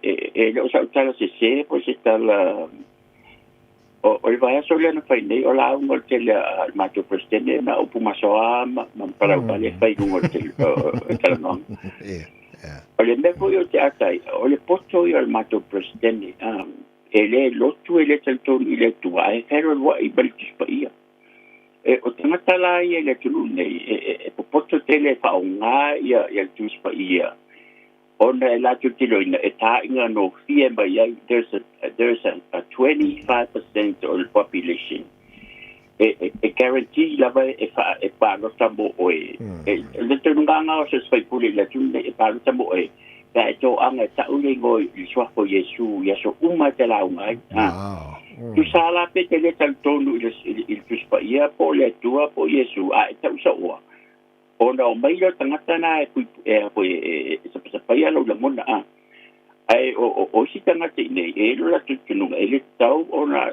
au mai le fa pene ai but I understand le la samba okay lo fo e tele na o le la bolo tau tele tunu i tu langa io po ai sa o la tu sa pero e pengatai o la susu anga tu fo e tele atu ia tangata o fasiatia e taua i tangata kirisiano i roso sesi lava tantonunga na langine ono ofisilia le papea PICA po le langona lea po le langanga lea o CCSA e na ia pe te le atu o tātu tangata kirisiano e le whapela na aluna te whai mea o isi hui atu nuu o tangata kirisiano fo mai o i Peletania no tu Samo o tangata fo mai o i Europa to tele tangata na la tu fasitia tangata mai tu nuu kirisiano ai yo atu tangata mai senga tangata fo isalama fasiote tangata so lo ala ngonda fo ile I think in our indoctrination that we nini fa ta to il finangalo le tua ma meglio lo che tu puoi il because everything for in the late 60s and 70s now one way is to just ma to Bible studies wala ngona to what sa ngal vitamina umalala yo te sala no tu te sima fitu I was so into it that the point for ile lunga la tala sala sa o pinangalo le tua ele lo e se sinte mi umale dalla so pi o mela ia tampo po ile to so me ia le la o ma te mi o tu si me na fa me tan ye lu mali le tu se tan ye lu ma fa alinga we tend to do that but I don't know lava silia tu do sila fie mta upuya tabai o ia na sinda tambai lo le tau pesosania tu ai elefsi På til jeg på så langt der var. Ja, matang ofie, malo, faftai le so son mai ia tato talo ia le o me o tupu nei lau langi e te tau on tato malama le iai nei te uma moi tato ai le fai ta winga o me o lo tupu o te lol mea silinan tau nei vai teimol tato o leo langa whakirishan foi lato Ia. Tato te le ro, e lo po le tau o mulina la lang kuno. E ta ua lava lo tato no fo matala me no fo sa miu iso te mila. Pe umala lang ile dua masina. Pe umala lang ile dua sera tau sam. Au lo tato sa miu ni pe. Pe po la sunga te vai o le anata te pie pie te wha mo mo toi ile radio Samoa. Le lo loto fo e ma le matango fia o lo si le fia ile just pa ia ma le no usa fafte multa po kala men nei tai au babdal update la Samoa apai po isa po sala le auna ia a le vai ia le ta mangaro mai po isa se po tal tau tai e po tai mi se la matiam ia mo nei tai so po Taraflava o David Tua le nei o lo e whaafonga mai pēi le Radio Samoa. Tasi lima i watolu a mo Samoa i amanuia lau whaafonga ma lau whaasausaunga.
Tuula ia le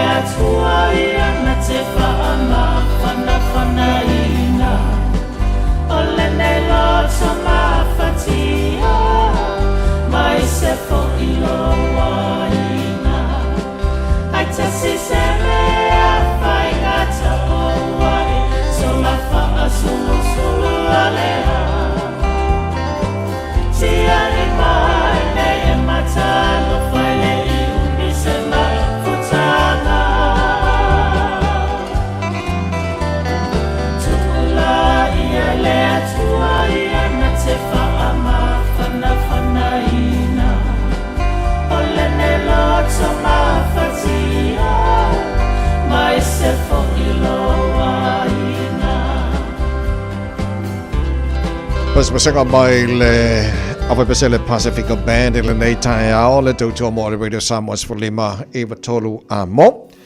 Ya wo me fo tai mi e mai lo ao batolo lima ta o fa to fa mo le nei tai ao o le ta malu le tai ao le na. Mo le nei so luo fitu e so aperilo fo lo le nei tu sanga fa te tele lava la talo mo la tapo ega. Toi fa sala wino taru telefon so nga se ulu mo la pa ta le se fulu. Mara poka me fifia mani sunga te tia whara tusti tia wha waltu tua roi samo mo ne aso o te mire nei o tō ona ni tawai meni. Sei fua, mai e manu e am.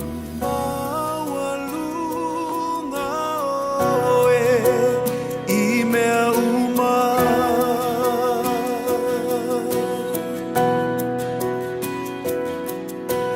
Sili oe i mea uma Lo ua tua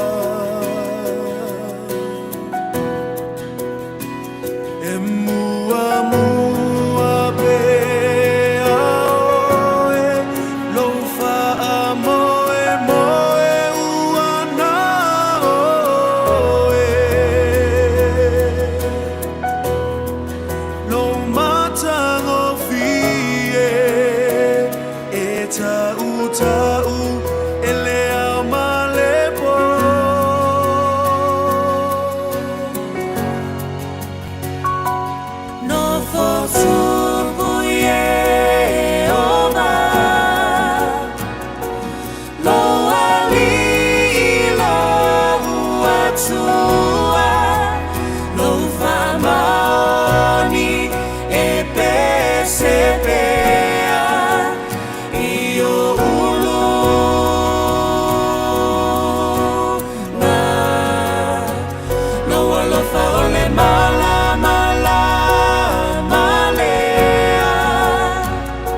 Aotearoa Sila mo nei tau, tala mo la whaafunga mai tau manuia. O le whaale te ropika e whaonoanga I mai New Zealand nei te tonu o le vai aso e peona whaali ai e le wha o le tau, e lo festa o le tau, a le Met Service. Walua nei a wha le te ropika o wangi nei tulangi o le Pasifika I Sauti o le wha mailai o ngā Samuel at Solomona, ma le wha wai anu I le tusa sa o vanuan. O le liva ai tau o le Met Service, Luis Fernando. E whaali o le wha wai anu, o whaatulunga ina lua no malasi po le Category 2 Cyclone vai anu. O whao popo ina no sawa ma le malosi. Vai whoringa mai o le pōna pō ai po le tai o ne au si ai le whaatulunga na tolu o le malosi. O risi o mate tunga o le angi o le wha o whailo mai ai o le anga I atu I le whainga o le vaso. O tō enga o le malosi o le wha o le a fiesa vai o le motu nei matu o ni sila po North Island. O le wha vai anu e o mai le pōna pō o angi le vao Vanuatu. Mo whiti. O mai alava na wha matu e le ofisa va ai tau o le Met Service I ala pata inga lanu moli o le mamafo ti munga moli tulangi o Northland e amatamai I se fulu na po se I o le wha I le whewhinei wha pēr mare mate tuina o le malosi o le matangi le amatamai I le tolu I le vave ao anali la. O le Minister vai whafo New Zealand va basa mane Winston Peters o malanga I Amerika leo le a whelo I man whailo tusi o le stete o Amerika Marco Rubio Fata se maisi I Washington DC. Fa'ali e Peters o le whonatanga o le anga I luma ma so tanga whaavao malo o New Zealand. Ma vaenga tau le pui puinga ma tama ainga. Ma whaafengo fiere te rea tō le whemara ma inga I wha mua e whaalorongia e atunu taitasi. O ia I le wha mua o le atalanoina ai le wha soina o tau tinonga whaatino. Mo le ngā ruru e whaatasi ai tūlangi le Pasifika ma le Indo-Pacific. Whaatasi ai mati na e whaavao malo. Ai patino le ftena inga o aliri mai e tunu society tonu maafianga o ye li tunangi de Pasifika.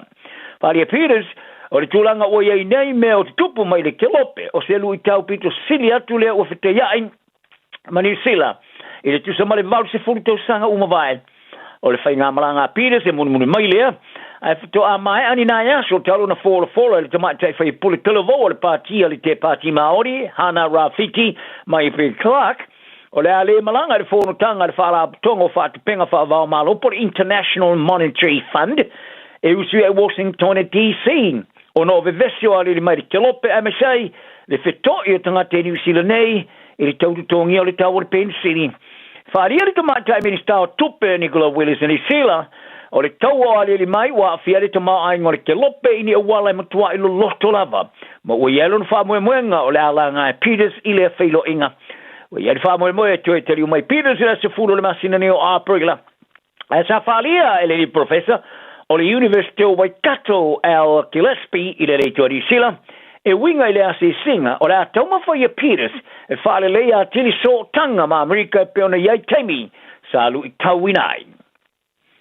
Wa tari le tamaitai whailau tusi au au moa ia te tau o tangata re kulupo wha maangalonga wha wha malo le Amnesty International ia Agnes Callamard is it just the signal in mafo fau le president o America Donald Trump I lungo la no penga of just ingalo tele le Truth Social I lona falia o se fau punga matanga sa tu sia e Callamard I ana lana tulau of just ingalo X e fa pe o tangata civilio Iran o ila toye mo safa ma le fata ye no fanga ma anga fa tise ma la papa ma ia tusi ai a wa le ale to ia se tise fa ma fan freno ni fale a por sua mai le mo fai fo na so ese mai os fainga mai fa no atwai Trump I soringa tu la fono motawa o le tali foi tawar to mai tai fai lo tise a e ma fo mai tise singa o polanga Trump I longo la nei tu la tise inga por so sa fa pea o le aia so fa ia no fonga le marsi angolo tise mala lo papa Iran le so luar vasanei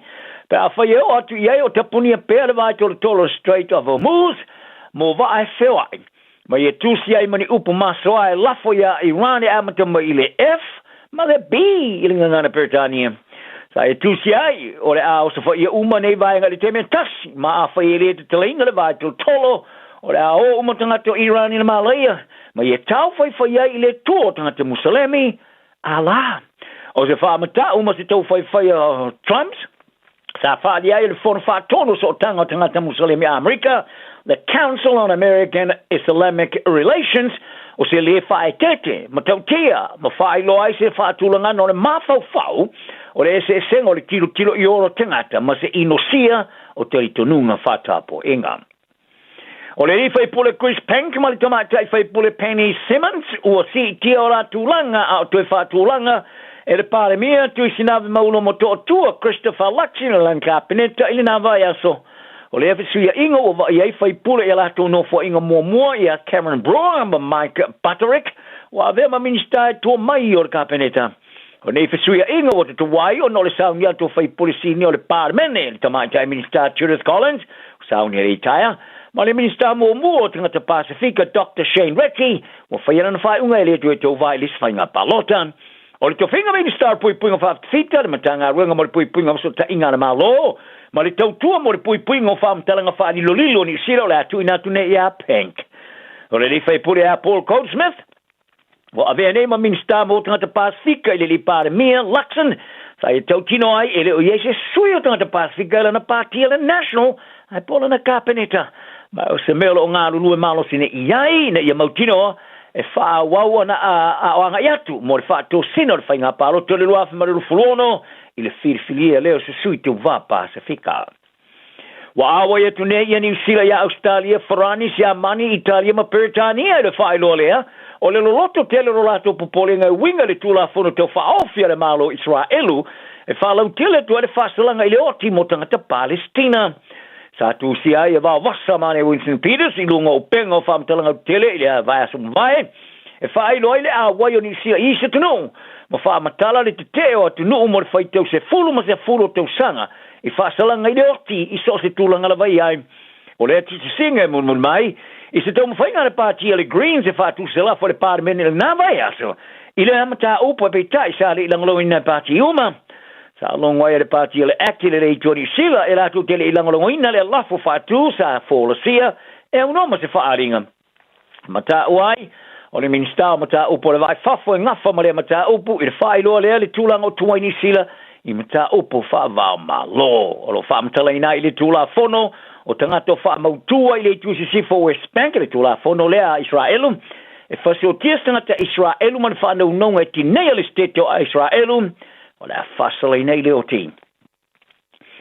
Ta alonga o sa whailo e le lus fowet o le Blacks Ari Savea i rona le lei ave ai maau penga i si ta aros whai e pena i a whaalua na kolosia i le na skoa mola na kalapo le Kobe, Go Beko, Steelers i a pani le whai ungon vaso.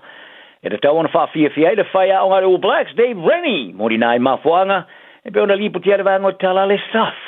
O Rennie, o lo ave ma whai a onga le Go Beko, i le ta amalusanga ni Rugby League 1 ni apani mai ola tu te riu mai ni sila nei a lu mana i ulua ta longa fai tauria o Blacks ya you lai mai to was a fa fie na le mata ya savea pelo sai o fuir off number fitu o failo na sao de fast for the smriver score sa ma roile our Black Rams i Tokyo o savea ola fa lu ia leo ta fa lu ia leo ta alfa vai temi por sa petigo e tono le toto sanga ya pani se vai ngolo na fengainga na se manu tono na score sa ri fa ngaina ono sta solo na sai lumari temi ola nga ya tulele na score o to sanga fo ola to itali mai so vera o capia mana Pacifica le tamo sanga super la Pacifica e ulama ele folo ina Rennie se so la captenino o Blacks le mai ayola na fa tula ese il fa ya on tel Winnie Scott Robertson ele o marino mai le terminei pe o capitani o Iene Scott Barrett o la fa o pe o to aveli tula capitani ai pe o la lo to tele mai lo na lord fa a wa le o te alo savea ma filia e sui tula nga ya Barrett o savea sa ave ma capitani no lango ya Barrett tu lava e ni so mana tu fa alia sa sitting ai sanga va Barrett ele te inga o le au o le Blacks. Ai o le teverero lus forward te le Black Shannon Frizzell, o ia se so tanga ma le fate i o le toe te liu mai New Zealand, i se tomo whainga te oi whirwhiria i le au mo le tamarasanga i le porerangi, le au le are o Blacks. E beo na lipo te ai le post, o le tau le tonga e tosulu tau sanga, o le ata alo mo le au le Highlanders, mo le tau sanga fowlu af marufufitu, le o le ata alo ai mo le tau sanga tasi, mo le fia wha maoni ai nai le whaia onga fowlu Blacks Dave Rennie, le pongai ma foi no so lunga vale le mo Australia sa ma te alu Frizzell mo le All Blacks ili tuna lusi fo eti mau ili dama sanga ri por rangi forani e sa tu muri ese marisila ina wa mai ta marisanga ta alo ya pani morkalapo ali to shifa brave lupus at Tokyo le ta alfa te sei marisi sui mo mole All Blacks richima onga la di putia le rominga le New Zealand Herald de sanga vai fa pe o Brazil o lo ia fa mo tu te o New Zealand e muni ai e tulanga vai o mo onga leo la tu te liu mai le to sanga dei le sai ni o fe nga mo suval masina o ave Scott Robertson mo fa ya onga All Blacks ya o ia fa unga o le to sanga ro afe male no forfito ele fa mai mo ina Nelson aso fa Solomon statement le tilo le fa te otoina se la fuso anga ma George Burgess pe afe tau i ma for sanga fa te otonga ile fitong ya ile ola fe upo inga ile mai Ireland malo ya Gerard Wallace fa ngora vaso o Burgess sa fa ile au mata a fuso le tamata alo ka piliki momo ma malo le tiyoti a Wallace il tamu sanga tolu sa le sei joila o sa va ia se le se fuso ya so fa Solomona a foni mai sa i te misa kausa sape vai le tamu sanga momo malelua ai ta fier fuso anga le tamu sanga tolu ina ola ve you Wallace ona fa sitting ai le so fa Solomona po ai le se so ai ona ia tilo le ile si tamata alo la kapiliki mo mai Engelani George Burgess mai ia fa ingoa o ia George Pai ai sa stepu ia Burgess i tono mai fa sino ia so fa Solomona le kai lunga ne o na mata mo fa ai e to wau e tiri atu na tae fa pena pe ala fusu tala na o ne aso mau o ele lo to mau